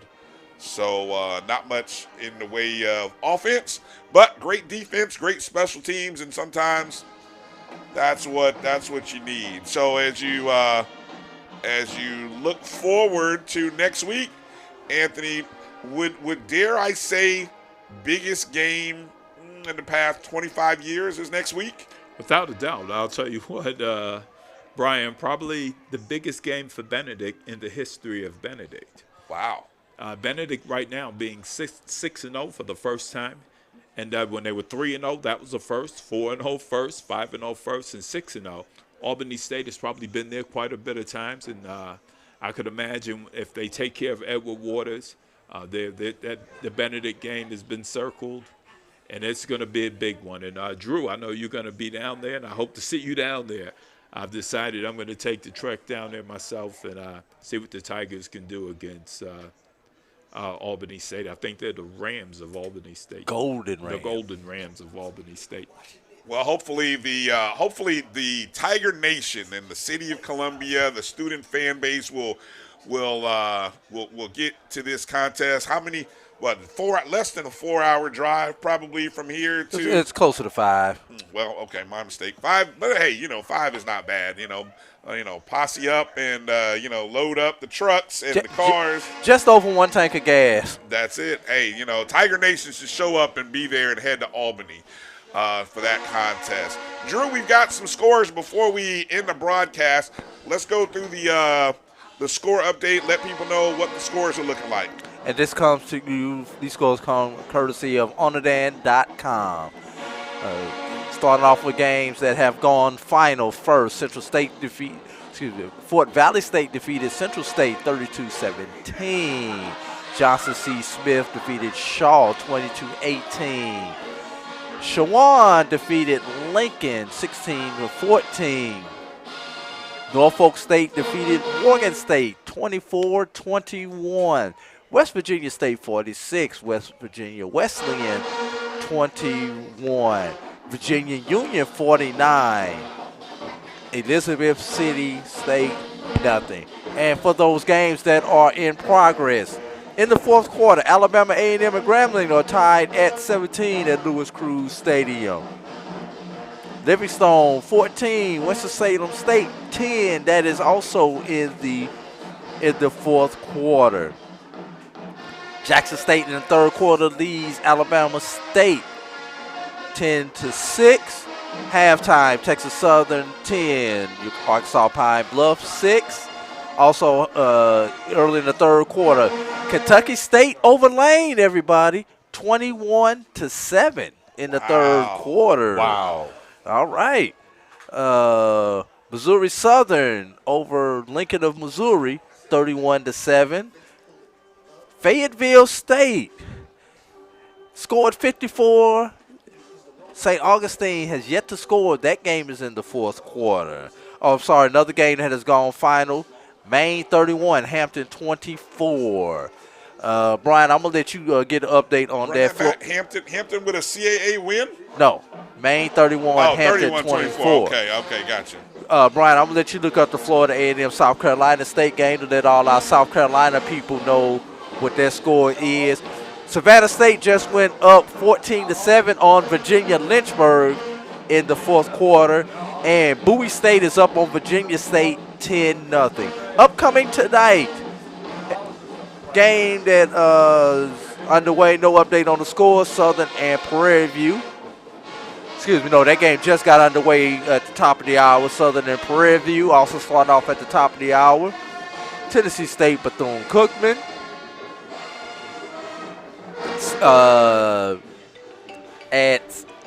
At 7 o'clock tonight, Mississippi Valley and Alcorn. 6 o'clock tonight, Allen plays Clark Atlanta. That's here in the Columbia area. Once again, Edward Waters at Albany State. Albany State at Edward Waters. And don't forget about the granddaddy of them all, fellas.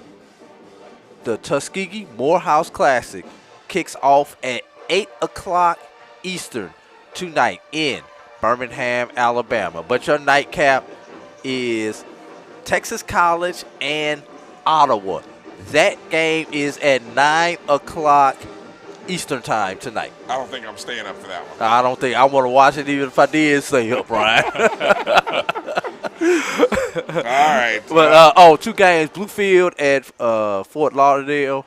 That was canceled. Obviously, that's due to Hurricane Ida, remnants of Hurricane Ida. And Florida Memorial's game against Warner was also canceled due to the after effects of Hurricane Ian. And I know you asked me about it. Well, South Carolina State has made this ball game. It was FAMU, Florida A&M with a 20-0 lead going into the fourth quarter, but South Carolina State has scored 2 touchdowns. It is now a 20-14 ball game. 9:54 remaining in the fourth quarter. Well, that's going to do it for our broadcast today. We want to thank everyone for watching. Thank everybody here at Benedict College for all they do to make this possible. Thank you to our production staff and our producers. And more importantly, we thank you, the viewers, for watching us on HBCU League Pass Plus and the Black College Sports Network. For Anthony Robertson and A.D. Drew, I'm Brian Fulford. Final score, Benedict College 20, Miles 3. Have a great afternoon, great evening, and enjoy the rest of the weekend, everybody. Goodbye. Wow.